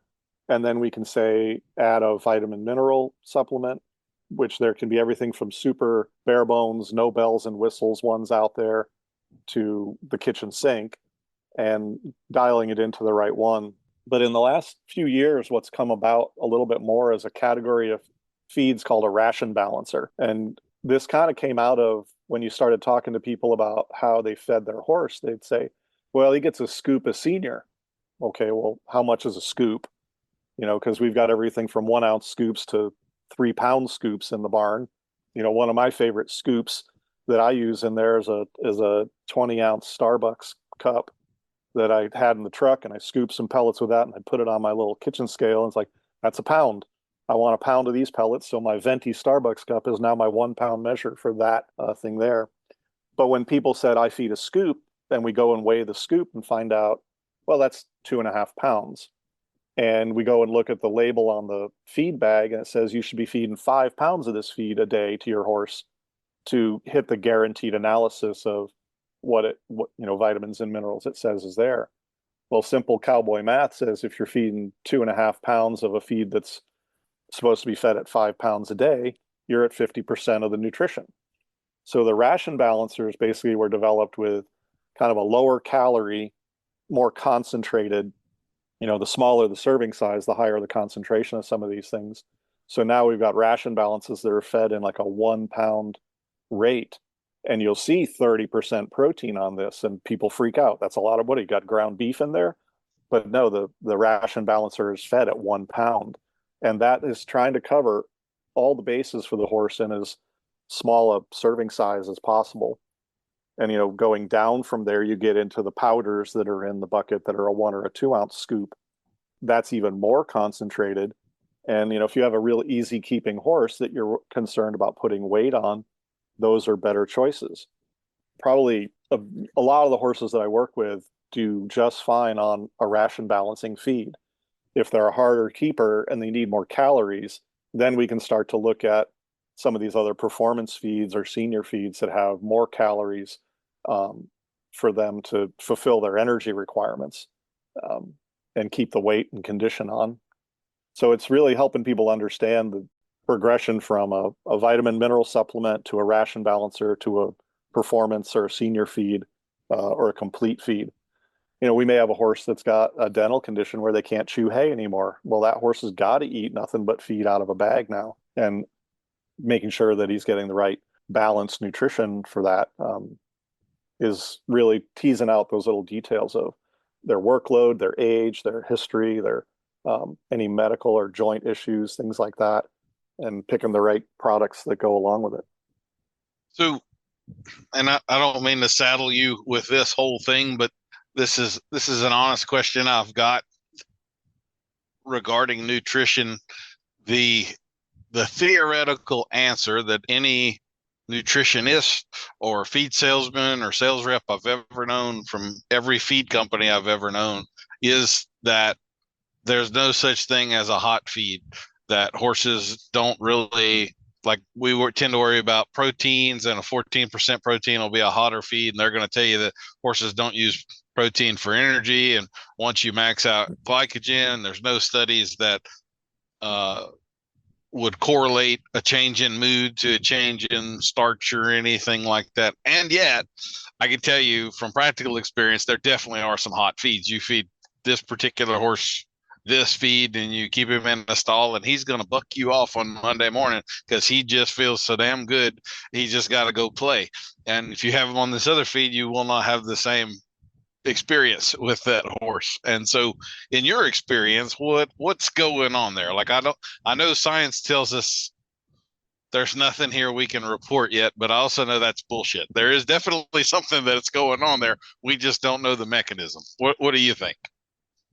Well, you've certainly been in a barn where folks board their horses, they got them in training, and that horse gets the same feed on down the line. There's a barn grain that they feed. And like you said, first horse here, fine, no problem. Second horse, it's like you gave him rocket fuel and he's ready to go rodeo on you. To me, it comes down to the gut and the gut health. So when you've got a horse's gut that can metabolize the different ingredients in there, whether it's protein or starch or sugar, that's kind of the great equalizer in getting it. So if you're feeding 10 horses, you're not getting 10 different responses out of it. Like we hear people say, oh, alfalfa makes horses hot. Well, not all of them. Not all horses. I've got friends who feed their horses straight alfalfa all day long, and they're not hot. They can step it up when they need to, but they're not crackheads out there, it's fire breathing dragons. Why? Because their gut has adapted to that diet and is able to metabolize that. So I think a lot of this comes back to, again, no gut, no horse. If you've got a really good, healthy, well-functioning cecum in a horse, you're going to get very different results than a horse that's out of balance back there and having other issues. And you might see that, again, that fecal water syndrome, or maybe these mild recurring colics. And once you get their gut dialed in, a lot of that, the hot horse, the colicking horse, the fecal water horse, it all resolves itself. So that's kind of my fallback is let's make sure they've got a good gut population of bacteria and other microbes, working hard to keep them healthy. And there's so much more research into, they're calling it the gut-brain axis, and the how the gut is so tied to the immune system. And a healthy horse is not just a healthy gut; it's a whole horse that's healthy. Or that little wrinkle of skin behind their elbow, that's healthy too. We got to really start with the gut. And I think sometimes in the feed and supplement world, people get a little carried away, and it's just confusing down there. All this stuff they got to sort through. So again, less is more, simple is better. And so if I've got a client who comes in and says, my horse gets real hot on this hay or that, I'm going to say, well, are we feeding them the right amount? Is it the right choice for them? I had a client down at the Empty Saddle Club a little while ago. She's got this nice little 2-year-old, and she had a high starch, high sugar feed in there that was a performance feed for when they're starting these young horses. And he was a reiner, he's putting in his work. And that was an appropriate feed when he was in training like that. And he's burning up that starch and sugar. But now that things have stepped down a couple of notches, and he's with an owner who's just kind of doing some once a month rein cow horse shows, it's not as demanding. Well, we can switch him to a feed that's not as high starch and sugar. And maybe by switching them to that lower sugar starch feed now, we're going to prevent that insulin resistance and potential laminitis later on down the road. But feeding them appropriately for their workload and their job is one of the other challenges we've got to talk to with the owner. You find a couple of things here. One, in your experience, what percentage of horse owners or people who are responsible for feeding horses are actually weighing the feed to know that they're giving this horse 5 pounds and not just an arbitrary scoop and a half, whatever the hell that winds out to be? You think most people are weighing, or the hay for that matter? That horse ate 15 pounds of forage today. I don't say that because it was 2 flakes and I assume. I say that because I put it in a bucket on a scale and I know it was 15 pounds. Yeah. Who's doing that? Anybody? I went to this great outfit, a therapeutic riding center in Bakersfield a little while ago, and they're weighing out all their hay, and they're putting it in hay nets, and they're measuring out real specific amounts. And I was like, that just warms my heart. I love to see that. How did you come up with how much to feed him? And the person was like, I don't know. I was like, okay, so you're weighing your hay, but we have a number there. And I helped them, and they were right on. I don't know. Maybe that person just didn't know, and I was amused by the fact that they're meticulously weighing out the hay, and they're like, I don't know how much. It's 5 pounds. Well, how come the pony gets 5 pounds and the draft gets 5 pounds? Fortunately, it wasn't the case in there. And they actually had a really pretty straightforward feed program going, but it's not as common as we'd like it to be. And then there's also my dad. When I was growing up, my dad was a mentor for me, and did a lot of construction projects together. And he had Friday's rules for accuracy, which were measure it with a micrometer, mark it with chalk, and cut it with a chainsaw. And horse people are exactly like this. We want parts per million and grams and milligrams on the label. And then we go to relying on the two most arbitrary and random units of measurement, the flake and the scoop. So we Excel spreadsheet this thing to death, and we get it down to the milligrams, and then the guy who's feeding is just throwing 2 flakes a day or 2 flakes a meal. So getting people to understand. I did work at one ranch where every single horse, they've got it charted out in there based on their weight and activity level, how many pounds of hay per meal that horse gets. And at first, the crew there was ready to mutiny, and the owner said, "Give me a month on this, and I'll prove my point." I think she said her hay costs went down about 40% because they weren't overfeeding horses. Their body condition on all these horses improved, and she said, we decided that we're going to take that time and that energy and that effort to dial that in, and then each individual owner does what they are going to do in terms of a bucket, adding that in. But it is pretty important, especially when you're looking at, like we said earlier, a scoop can be anywhere from an ounce to 3 pounds, and you could be way over or way under feeding.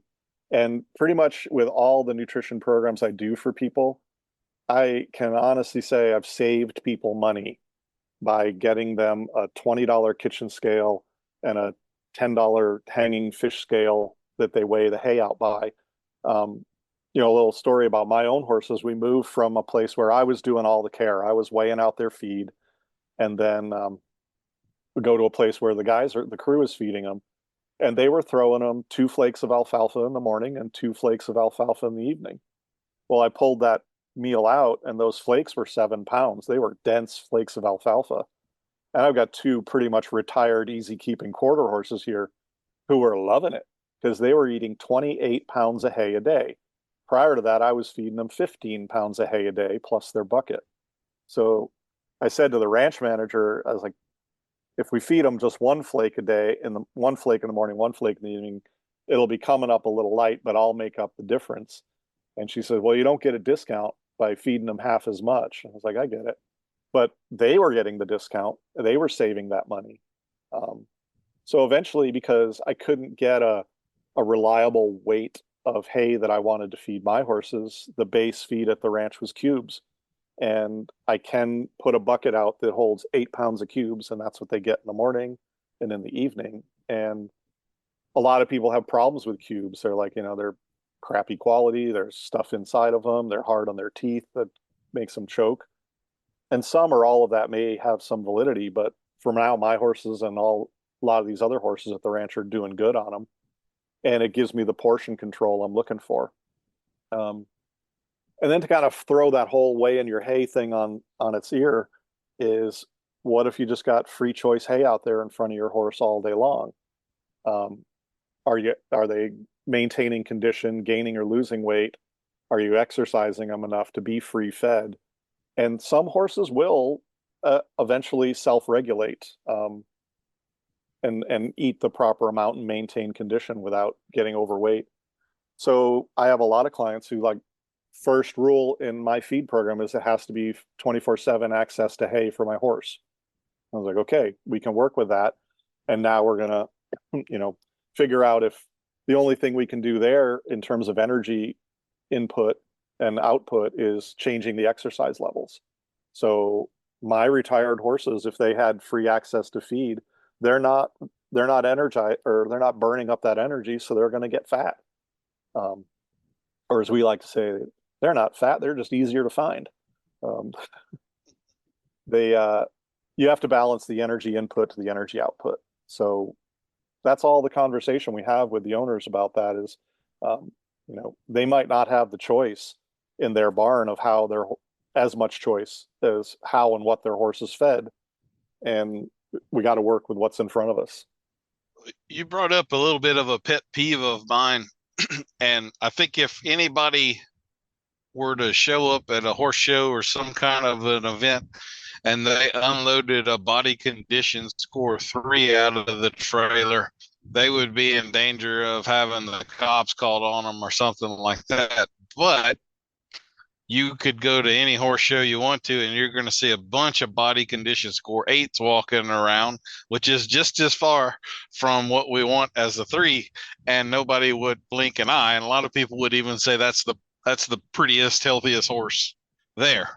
So what do you think about that? Do you see an epidemic of obese horses out there? Yes, sir. We do. We see a lot of overfed horses. And again, part of that comes from, there's different disciplines that want, they want that fluffier horse. They want that well-padded horse there. And yeah, BC body condition of 7 or even 8, you're teetering on the edge of a medical emergency there. They get much heavier. You're definitely looking at the insulin resistance possibility, the laminitis, all those things. And just the strain on their joints too. You got another 200 pounds on a horse. That's 200 pounds of strain on that fetlock or stifle. So yeah, we see a lot of that. And it comes I think part of it comes from food is love in a lot of people's minds. And they think feeding their horses extra means they love them more. I'm not going to say they love them less, but they could find other ways to show their love for their horse than overfeeding them. And again, I joke, but if you save $100 on your weekly feed bill, that's $100 you could be spending on body work with me, because that's a great way to show your horse how much you love them, is by giving them some body work and letting them feel good in their body, not just feeling bloated and stuffed. But yeah, overweight horses are it's a thing, and it's just as sad to me as the body condition of 3 that you might see out there. Yeah. So let's Actually, bring that all full circle and tie in. Go ahead. Well, I was Go just ahead. going What to were you say gonna say? one of my mentors, Katie Young, when we talked to her about, nutrition topics, she always signs off her chat with, "All right, now go ride your fat horse," because she sees so many overweight horses in her line of work. Like, go ride your horse. They need to exercise. I like that. That's very good. So we talked a lot about nutrition there, or we really a little about nutrition, but we got into arthritis and fat horses and insulin resistance. So why don't we bring that kind of full circle back to some body work and how those things combine for you in your world. So I guess first of all, when we talked about gut health and the horse, that really is where it all starts. Are there certain things, like you walk into a barn for the first time, you're laying eyes on these horses for the first time from a body worker and nutritional standpoint, you look at that horse and you see this, I'm looking for these things, and that tells me we have trouble here. You got any tips for us like that? Well, the one gut health issue that is really prevalent, and there's some body signs of it being a possibility, is ulcers. And have to be real careful in the body work and nutrition side of this to be clear with the horse owners and the trainers. I'm not a veterinarian. I'm not diagnosing your horse. And a lot of times what I would say is, given the way the horse is doing these things, that might be something to discuss. That's something I would discuss with your vet and ask them about ulcers, because a lot of times, you hear somebody say, well, they're really cinchy, they're sensitive around the girth. Well, that could be that they were just girthed up too tight, cinched up too tight and rough, and they just don't like it. Or it could be something else going on underneath there. Real skin sensitivity, like a horse with severe ulcers, they're just like, don't touch me. That does not feel good. So when you see a horse that's on guard like that and guarding certain areas of their bodies, the stifles, you ever have a horse where you just go back and you just get anywhere near their stifle and they start kicking out? That's kind of an interesting sign that there's maybe some lumbar sacral or SI pain going on there. So there are some little giveaways like that you start to see and start to think, do we need to call in the vet, or is this a farrier issue or a training issue and a nutritional issue, and really start to pull everybody together to put their heads and their experience together and say, what's going on with this guy? And, when we're working with that top end horse, these pre-St. George Grand Prix level dressage horses, you're talking about 1 to 2% difference in performance is huge. And so they're polishing up that last 1 to 2% on this horse that most people would look at it and go, that's an example of equine perfection right there. And they're still wanting to tease that 1% out that's not quite right there. So yeah, we do see those body signs in there, and I'm able to say, next time you have the vet out, maybe ask them about this. And sometimes it's something as simple as, when were their teeth checked last? And how are their teeth doing? And I think there's better awareness now about teeth. It's not just once a year or, a set schedule. It's as needed, and it could be more than once a year. It could be once every couple of years. It just depends. And to kind of get out of that scheduled mindset and look in the horse's mouth a little deeper. But yeah, there are some of those body signs, behavioral signs that kind of point us in different directions to have a conversation with the owner that then may lead to a conversation with the veterinarian. What about some other patterns in there? So like you mentioned postural components earlier, and we would certainly have certain disciplines that would tend to ride a horse this way versus that way. Maybe we're more into collection, or maybe we're in a discipline that heavily rewards false collection. And so we have a horse in kind of a contorted frame there. Are there some patterns there? Like I'm coming to work on this barn of Grand Prix level dressage horses. I bet they're all going to be sore here. Or I'm working on the working equitation horses, and I need to really be investigating this area because they have tendencies to have problems here, and so forth. Where do you commonly see these patterns and these issues in horses? Well, Jim actually did a really nice job in the book Beyond Horse Massage. There's a brief chapter in the back that just kind of goes down through the various disciplines, and so in a barrel racer, if their first turn is to the left, you're going to see them putting a lot of impact on this. In a jumper where they go over the jump and land, and they're always landing on a certain leg, you're going to see that shoulder. A racehorse coming out of the gate, you're going to see this. Team ropers, they catch and they dally, and the horse gets that jolt to the saddle horn and the withers. There's a tendency for them to show that up in the withers and the shoulder. But there's no kind of, that's the other beauty of the Masterson method is it's not they're out at the pole, they're out at the withers, they're out at the hip. So fix, and on to the next one. It's the whole horse going through that. And it's really surprising sometimes, a trainer will say, yeah, they've got this issue with their pole, and, we've palpated all through there and we just can't figure it out. And, one of Jim's sayings is it all ends up in the pole.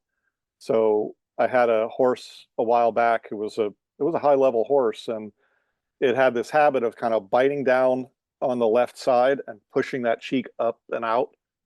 And they could have sworn it was a TMJ or a pole issue. And we palpated all through there, and there's just no response at all in there. But I got back and was basically kind of air gap over that lumbar sacral area.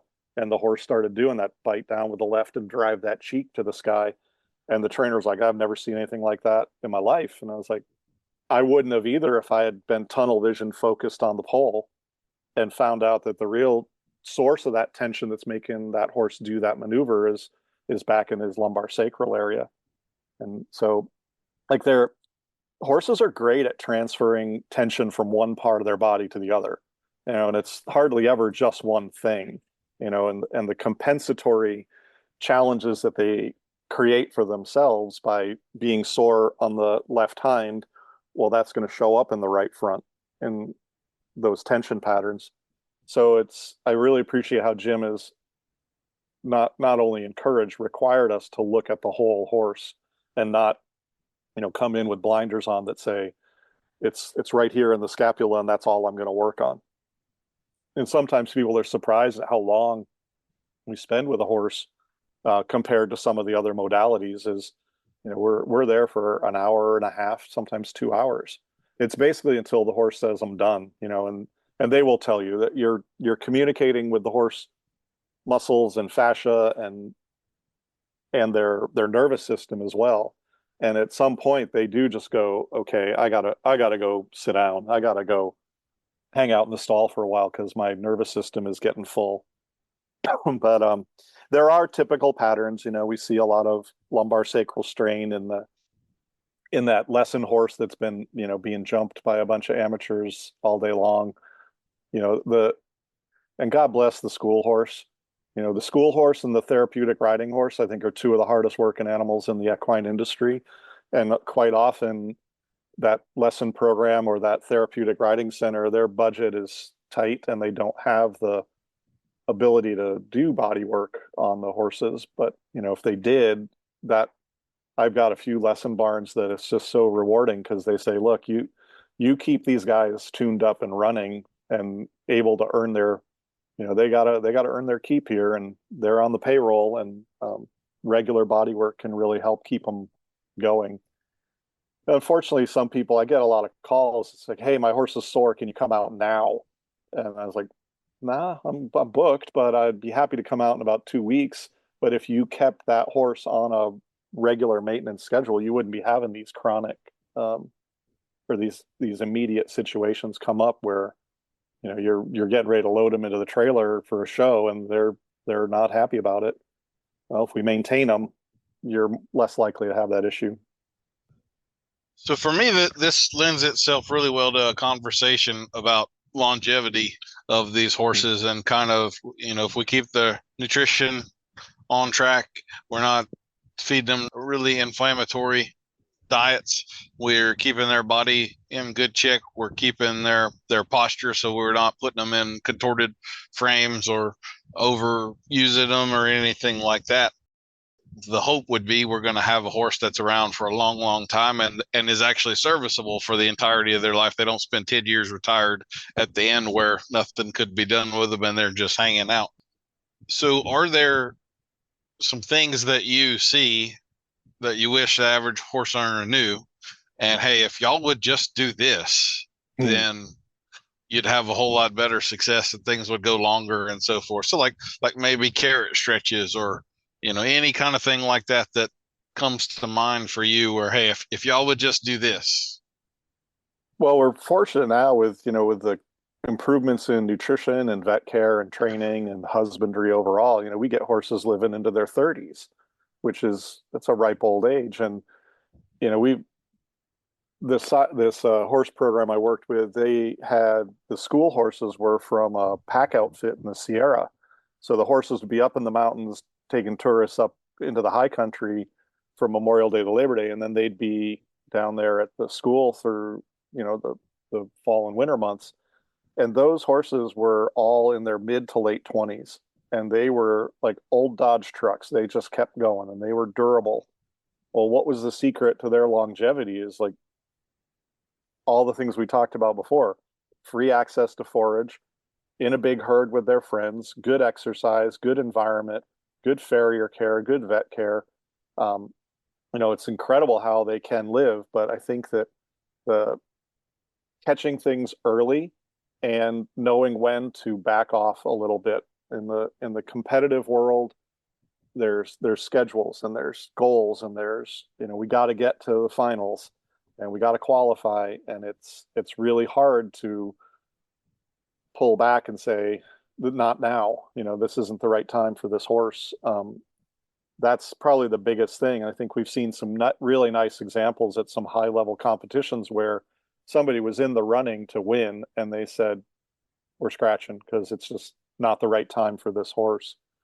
I think that the most important thing is keeping that horse moving. They're made to move, and the more outside time they have, outside of the arena time they have, trail time, just long, slow distance time is a real key to longevity. There was a clinic I went to years ago with Charles de Kunfe, a European dressage master, and if you've ever seen him or met him, he's brilliant and a lovely person and dapper. He's got his tailored suit and his ascot, and he says, "You Americans turn your horses into hothouse flowers.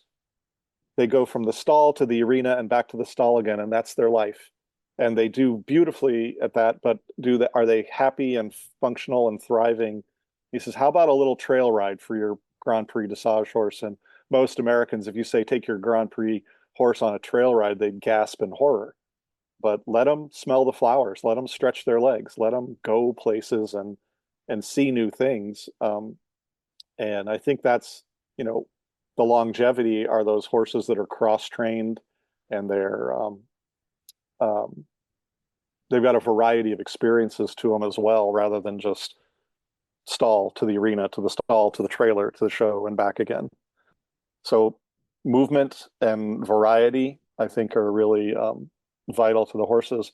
I was really fortunate to work for a trainer at Santa Anita early on in my bodywork career. And the family was based up in Sanger, California, and they had hundreds of acres of Kings River bottomland. So they had green pasture year round. which is really rare in California. I'm here in upstate New York now looking at all this green grass, and in doing a nutrition program, the most challenging thing for me is to factor in pasture grass that the horses are eating, because we just don't see it in California. But back to Kenny and those horses, when all those horses were breaking down at Santa Anita and it was a real bad go there, I said to Ken, I don't remember us having horses break down, and I've worked for you for like 5 years. He said, we haven't had any. And I was like, well, why is that? And he's like, we send them back to the farm when they have the slightest thing going wrong with them, and they get the vet care they need, and they get time off, and they get to be out on a pasture. And they would retire horses from their racing stable at age 8, 10 years old, sound and in the money, and they would transition into being somebody's dressage or trail horse, and they got another 20 years in them, and they're not all broken down, because they were really good about saying, let's take the long, slow approach here rather than the fast, quick. Yeah. So, I think longevity and long, slow distance is always a really good thing for them.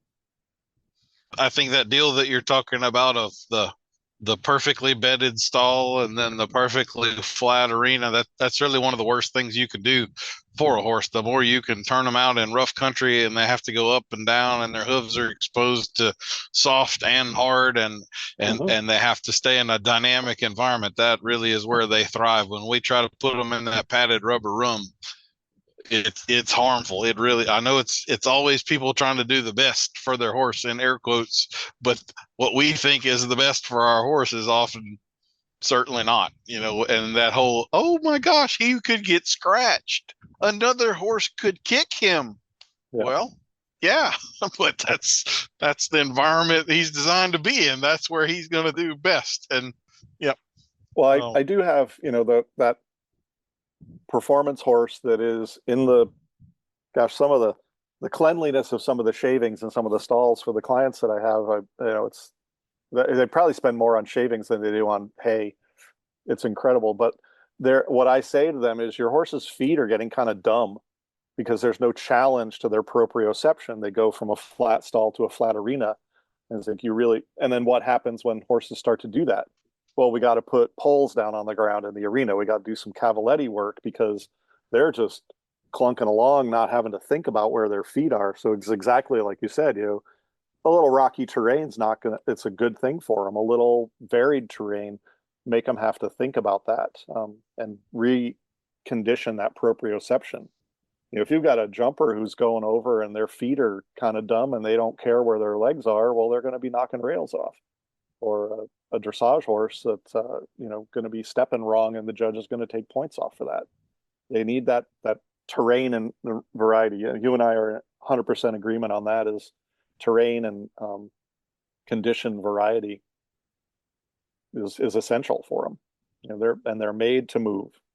Personally, to me, I travel around to a lot of barns, and it's heartbreaking to see a warm blood in a 12x12 box stall. Personally, there's a ranch out that it's a boarding facility in Southern California, and they have 24x24 stalls for everybody.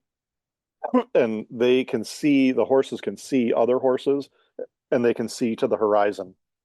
And it's open and airy, and that's kind of my personal minimum for a horse. I'd like to see them, definitely have air, be able to see, and that, if you go to the show and you got to be in a 12x12 for the weekend or the week, they'll be all right. But when they're at home, as much turnout, movement, and seeing to the horizon. I had a client who's like, we just kind of peeled this away.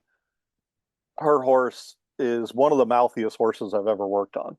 He actually bit me hard for the first time the other day, and I've been working for him for months, and we were teasing out, what is the root of this behavior? And she finally told me that, hey, well, the breeder and trainer for this horse, she believes in raising all of her horses in 12x12 box stalls, all these colts that are in there.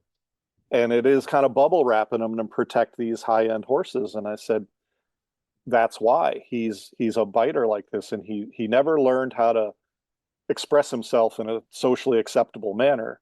And to me, what that horse needed was to be turned out in a pasture with a bunch of geldings, a bunch of yearlings, and they bump into each other and they bite each other and they kick each other. And even better if you put an old mare in there and the old mare's the one telling them that's not how we do things around here. So they kind of need somebody to kick their ass a little bit when they're young and show them the rules and let them learn how to express themselves and through movement mostly. But that early environment, that starting, I mean, you've started bunches of horses over your career. That initial impression is so important, and that sets up a pattern of behaviors for them for the rest of their lives. Yeah. When it comes to the feral or spoiled question, most of the trainers, not all, there are a couple of notable exceptions, but most of them always pick the feral horse. And I think one of the reasons is because the feral horse is a horse, and we're horse trainers and we're used to dealing with horses. If you get that kind of raised in someone's backyard colt that was never turned out with a herd of horses and all, they don't know how to be a horse. And now I have an individual I really have to figure out because none of the normal rules apply because it never learned how to be a horse. And so, you've skewed that animal's future way more than you think you have when like you're talking about the breeder raising babies in stalls. I mean, that just makes me cringe. Like there's almost nothing worse you could do for a bunch of babies than raising them that way. We wouldn't raise human kids like that. Like they need peer groups, they need to play with kids their age, they need to get out on the monkey bars and fall off and get the wind knocked out of them and skin their knee and chase each other around. And I mean, that is necessary for development. It absolutely is. Which means you're going to skin a knee. You're going to, exactly, a little something's going to happen. They're going to get a little hide knocked off, but it's okay. That's what they need. Let's talk. We'll twist it a little bit, and we're a little bit on the mental behavioral side right now. And I wanted to bring about the topic of connection. This is kind of a drum I beat on a lot, because I feel like what a lot of us want in the horse world right now is that connection with our horse. And I think kind of like we've just talked about with the nurture nature of raising that colt, the way we tend to go about that connection is very, very flawed. The last podcast that I released was with Patrick King, and we kind of talked about whether or not it was a requirement to be a friend with a horse in order to get them trained. And Patrick was kind of on the side of, I want to be friends with all of my horses. And I have some pretty notable exceptions to that. Horses that I trained that won a lot of money and were very, very successful, but they were kind of a bitch. Like nobody liked them. Personally, this was not a horse I wanted to hang around with after work. It was a horse we got our job done, but their personality was not such. And the flip side of that is I've seen a lot of people with a very friendly relationship with their horse, but when it comes time to actually get something done with that animal, they have no so the being friends with the horse is not the magic sauce that makes everything work and develops that connection.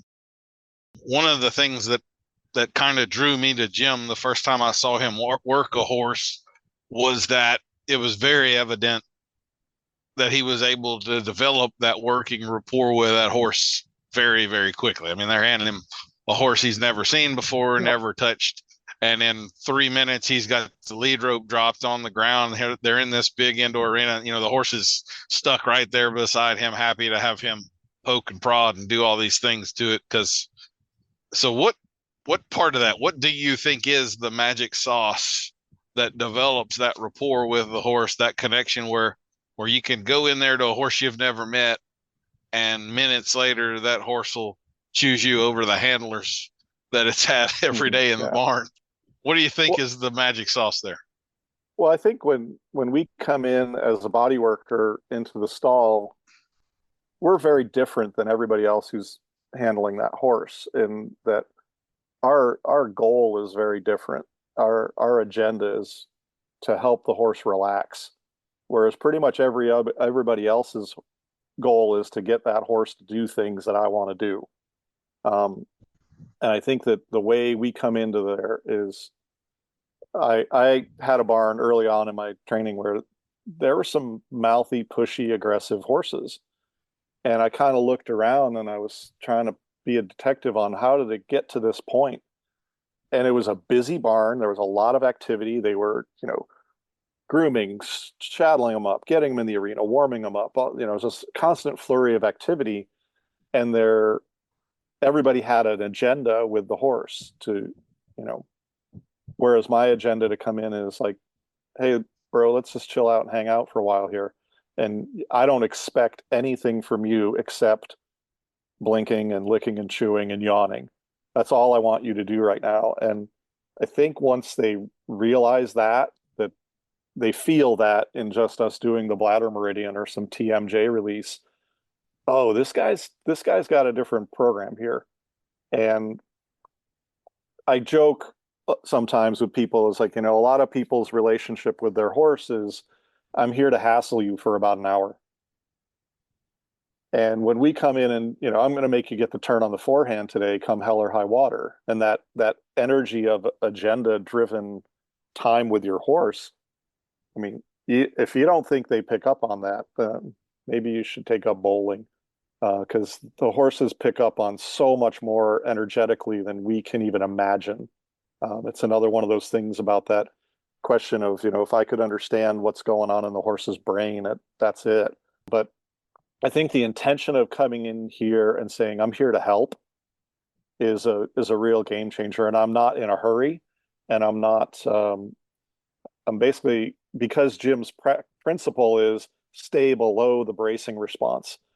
Don't push them into that fight or flight state with the body work, which there are some kinds of body work that absolutely do that. You push too hard, they want to leave.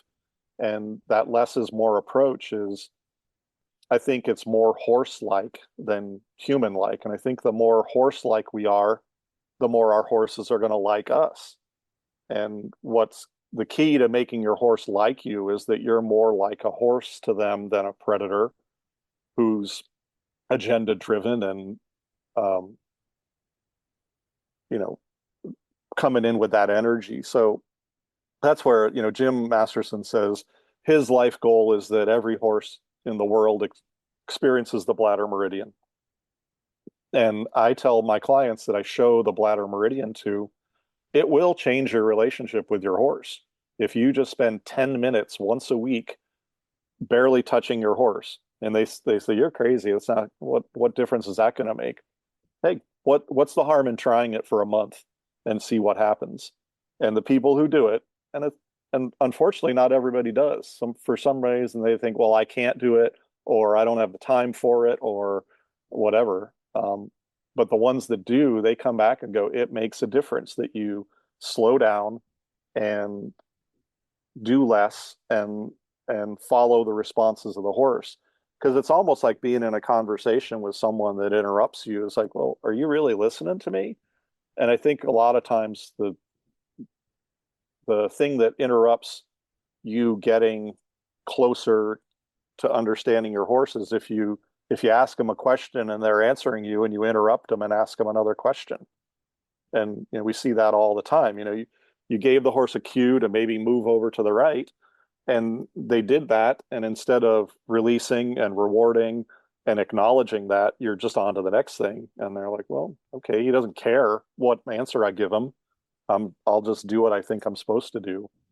So again, I think, that's how Masterson Method has really influenced me overall in the horsemanship side of things is really, are you really paying attention to your horse? Are you really following their responses?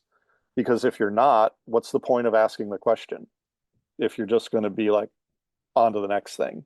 So I think that's a big difference, that incorporating a little bit of body work from the owner or the trainer, or having regular body work come in. Because I do get people to say, be careful with that one. He kicks, he bites. He's not a happy horse. And you spend 5 or 10 minutes giving them some bladder meridian or some TMJ release, and the trainer will come back and it's like, I can't believe you're still alive. Thanks for telling me that before I put me in the stall with them. But yeah, I think people like, I also joke at home is, I have 2 horses, and at the end of the ride, as I'm taking the saddle off and brushing them down, I'd like my horses, the look in his eye to be, yeah, I'd do that again. Instead of, yeah, maybe you should ride the mare tomorrow, you know. And the old saying of, this horse meets you at the gate, that means a lot to me. Like if I show up there and it's not just because he wants to be fed, but that he shows up and he's like looking forward to hanging out with me, even if I'm just going to pick his feet and brush his tail, he's looking forward to me being around. I think that's just a factor of spending enough horse time with him, not human time. So it is. I'm not one that tries to throw all the horse trainers under the bus or anything like that. I think I know being a horse trainer is a hard life, and I think most of them are good, decent, hardworking people and everything. But I will say I am continually amazed at some of the things that some of the horse trainers haven't figured out, haven't been around horses that many hours a day for that many years, and then we consistently have a barn full of sour horses. Like, I wouldn't want to get up in the morning and go deal with a dozen sour horses. I want to figure out how the hell to not, let's not have that problem. Let's have a bunch of horses that are happy to be here too, and anyway, I guess you get used to what you get used to, and that's unfortunate. But and the positive flip side of that is if we can come into a barn and say, hey, we changed something nutritionally for these horses and now they're feeling better, or we did some body work for them and now they're feeling better. You don't have that 12 sour horses to come and work with. And the trainers that kind of can expand their understanding to that. And I'm here to make their job easier. I don't want them to be riding a horse that doesn't want to pick up that left canter lead because they're sore all the time. Because then they're like, okay, well, I got to get this left lead. I got to get this left lead. And they do all the things that they know how to do, but because they've got time and financial pressures on them to get that horse ready for the next level. It's kind of, time is so different for horses than it is for humans. And horses have I don't know if they have any concept of money and prizes and winning. It's like, do they see that blue ribbon and go, yes, I got it. That's all me. I think that slowing down and is really helpful for troubled horses, and slowing down it just costs too much money in a training situation sometimes, and they may not have the ability to do that because, again, schedules and goals and stuff like that. The origination of that was Jim's method, staying underneath the bracing response of the horse. And to me, that very much, I think it's why Jim and I kind of were drawn to one another, because the stuff that I teach with the bits and all is very much the same way. If you pick up the bridle reins and you immediately cause tension to radiate throughout your horse, you did not just help anything, right? We didn't improve. We literally shut his brain off for learning. Everything now is going to take longer and be harder and be more of a pain in the ass because nobody's happy about it. If you just learn to handle the reins in a manner where you don't cause the horse to brace up, everything gets better and smoother and everybody's happier. And sure. I'm also the same guy that just said, I don't care if I'm friends with a horse or not, but that's not the same thing as being offensive to every horse you come across. I see a definite difference right there. I think now we've talked about connection a little bit and reading the body language and all. I think that leads us very well into discussing the equine empowered training that you have done with veterans and Mustangs. So would you go into that a little bit for us, kind of give us an overview of what that is? Yeah, this it started about 7 or so years ago, and I was an assistant on a 2-day weekend seminar, and this was in California, and Jim was actually teaching that course. I don't know if you know, a while back, Jim's mom lived in Huntington Beach, and he would come to California to visit and teach courses. And I was so fortunate during that time that he was in California so much, so I got to assist him on a lot of courses. But we had this one guy on the course that didn't fit the usual demographic. And I'll describe him in 3 words, and you'll have a pretty accurate picture of him. Tan Wrangler jeans. Okay. The cowboy that wears the tan Wranglers. You know who I'm talking about. little crusty, little old school. We had this crusty old school horseman on this class, and he went through the course, and he had his niece with him, and then he came back and did the 5-day course, and he was a great guy. He was a construction guy, big, he's a big deal, and he's a lifetime horseman, sheriff's posse rider, just a super guy. His name's Mike. And after that, he came to me and said, I really want to create a program with veterans and horses because I just believe in the things that can be accomplished in putting those two horses and veterans together. And he said, what can we do? And I said, well, as I travel around to barns back then, every single barn asked me, do you know anybody we can hire? We need a ranch hand here. We need somebody. And knowing a little bit about some of the veteran populations, think about it. They've been very well trained to perform a set of skills. They know how to follow directions. They know how to work hard. And a lot of veterans have had some equine supported therapeutic experience with horses as they're exiting the military, and they're just looking for more. So I said, I think we should create a job skills training program where if we have veterans that want to be around horses and want to eventually work in the equine industry, let's just get them the basic horse handling skills to then explore what's available out there. And he said, great, let's run with that. And what we created there was I wanted to shift from other veterans programs that I observed, which are kind of these islands of experience. They take you out for a week and you're a cowboy, and then you come back and you're alone again doing your life without any continuation. So we created this program to meet weekly and teach them basic skills. So the first thing we do is, how do you pick up a halter and a lead rope and go into a horse's stall and halter them up? And, we're dealing with school horses here. We're not going into the pen with wild Mustangs. And we started a progression of skills like that would get these veterans the potential to, maybe they just want to volunteer at a local riding school or therapeutic program. They just want to groom horses. Whatever their goal was, Mike wanted to be able to help support that. And in doing that, we've sent a handful of veterans through the Masterson Method training. We've got a few fully certified Masterson practitioners that went through the program. We sent a couple off to farrier school. We had one woman who noticed the way the horses' manes and tails were braided at a dressage show. And she's like, that's a thing? I was like, girl, that is a thing. And she learned to braid manes and tails. And actually, a braider can make more money at a horse show than a body worker, because body work's not necessarily what you do at the show.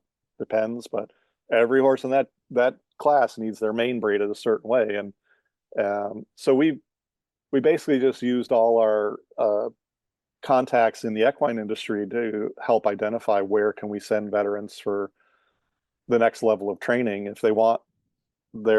Some of them, they have a benefit status and a retirement status that says you cannot work.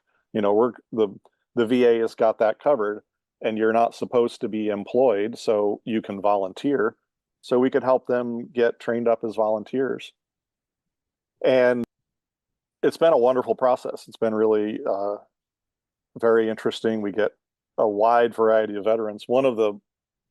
Mike has a hard time saying no to anybody, and the Veterans Administration called him, the VA in Long Beach, and they said, can you do a program for the Blind Rehabilitation Center veterans? And Mike said, yes. And I said, so we're going to have a bunch of visually impaired people out with the horses? And he's like, yep. And we figured it out. And now a lot of these veterans are older, and it is really just it's like a recreational field trip for them when they're at this center and learning how to adapt to their changing vision and all that. And one of the things that was really wonderful about it was the language we use around working with the horse, and how I had to shift that away from a visual focus or visual perspective. So now we're talking about more about hearing and feeling and that sixth sense of space and time around you, which they understand really well, these veterans that are going through vision changes. And it's pretty amazing to get a visually impaired veteran to do the bladder meridian with them, and they'll say, I can hear him licking and chewing, or I can feel a change in them. So that's been one of the other really rewarding programs in that. And then Mike also has a real interest in the Mustangs in the American West. And one of our partners in this outfit, his name's Clay McDermott. He's a fellow up in Twin Oaks, and he's a genuine cowboy. He runs cattle on his land up there, and he trains horses, and he has created a facility there that's exactly suited for Mustangs. And he thinks that the Mustang is, we're all in the same boat where we think that, except for winning the Kentucky Derby, a Mustang can do pretty much anything, any discipline, any event.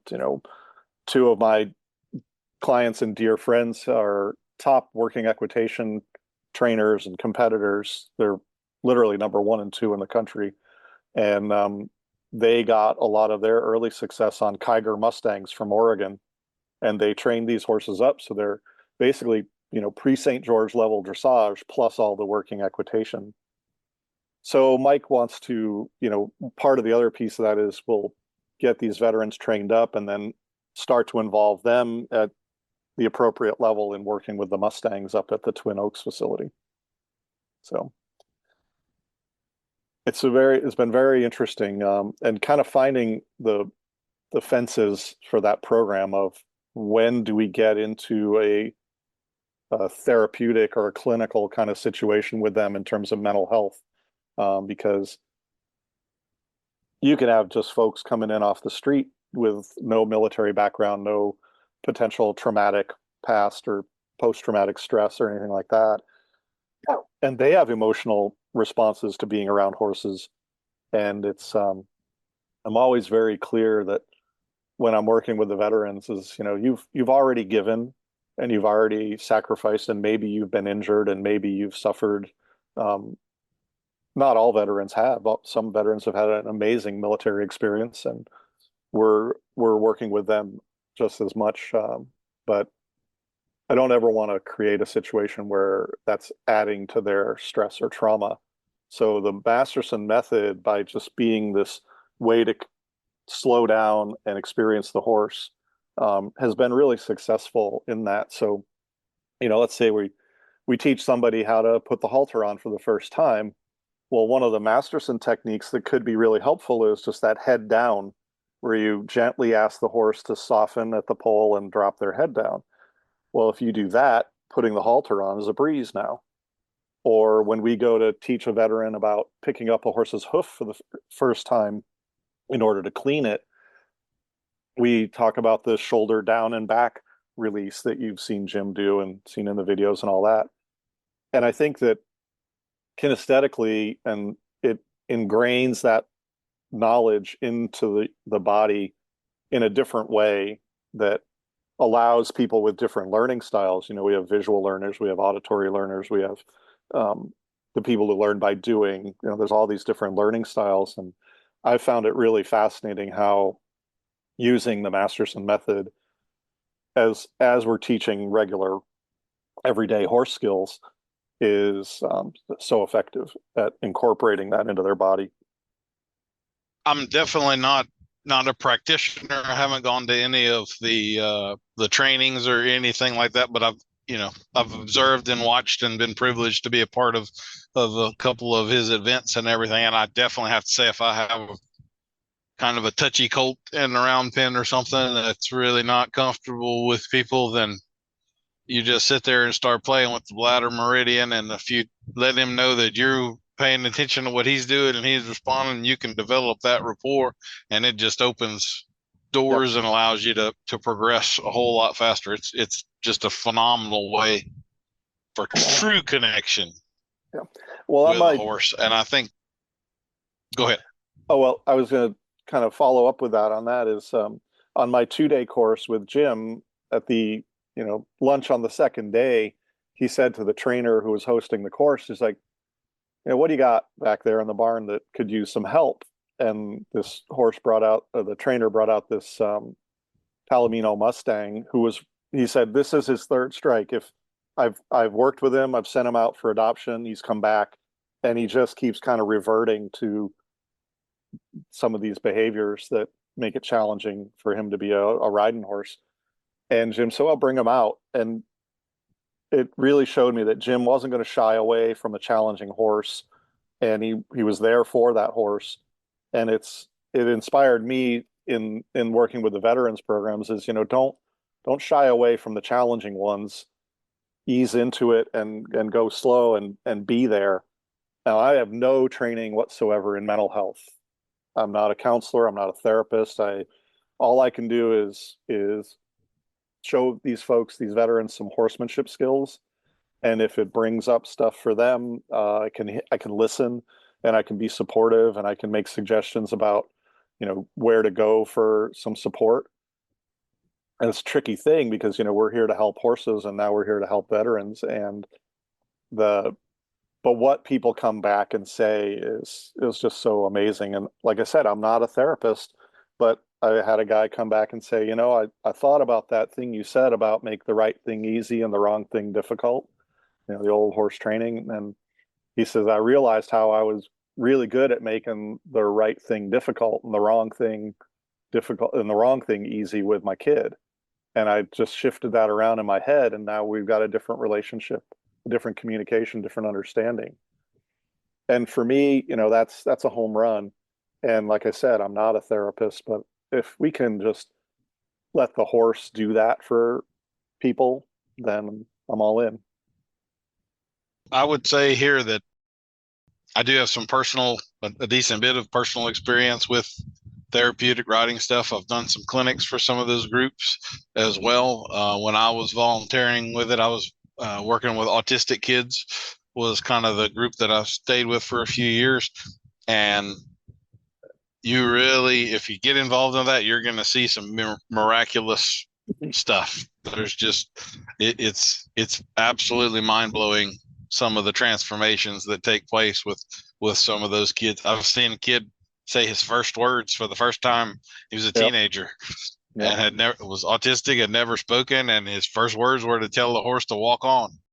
And I'm getting about teared up right now thinking about it. But so I'm saying all of this just to encourage any of you out there, if you have a heart to do something like that and a little bit of experience with horses, go find a group near you and volunteer with them. And they're always, I will say this, they tend to attract people that are there to help the clients, and they tend to always be short on people that have an understanding of horses. And so horse people will be welcomed with open arms into any of those groups, and you will get back from it far more than you put into it. I absolutely guarantee it. Absolutely. Yeah, I've seen some beautiful changes in people. Again, no clinical therapy being dispensed, just horsemanship.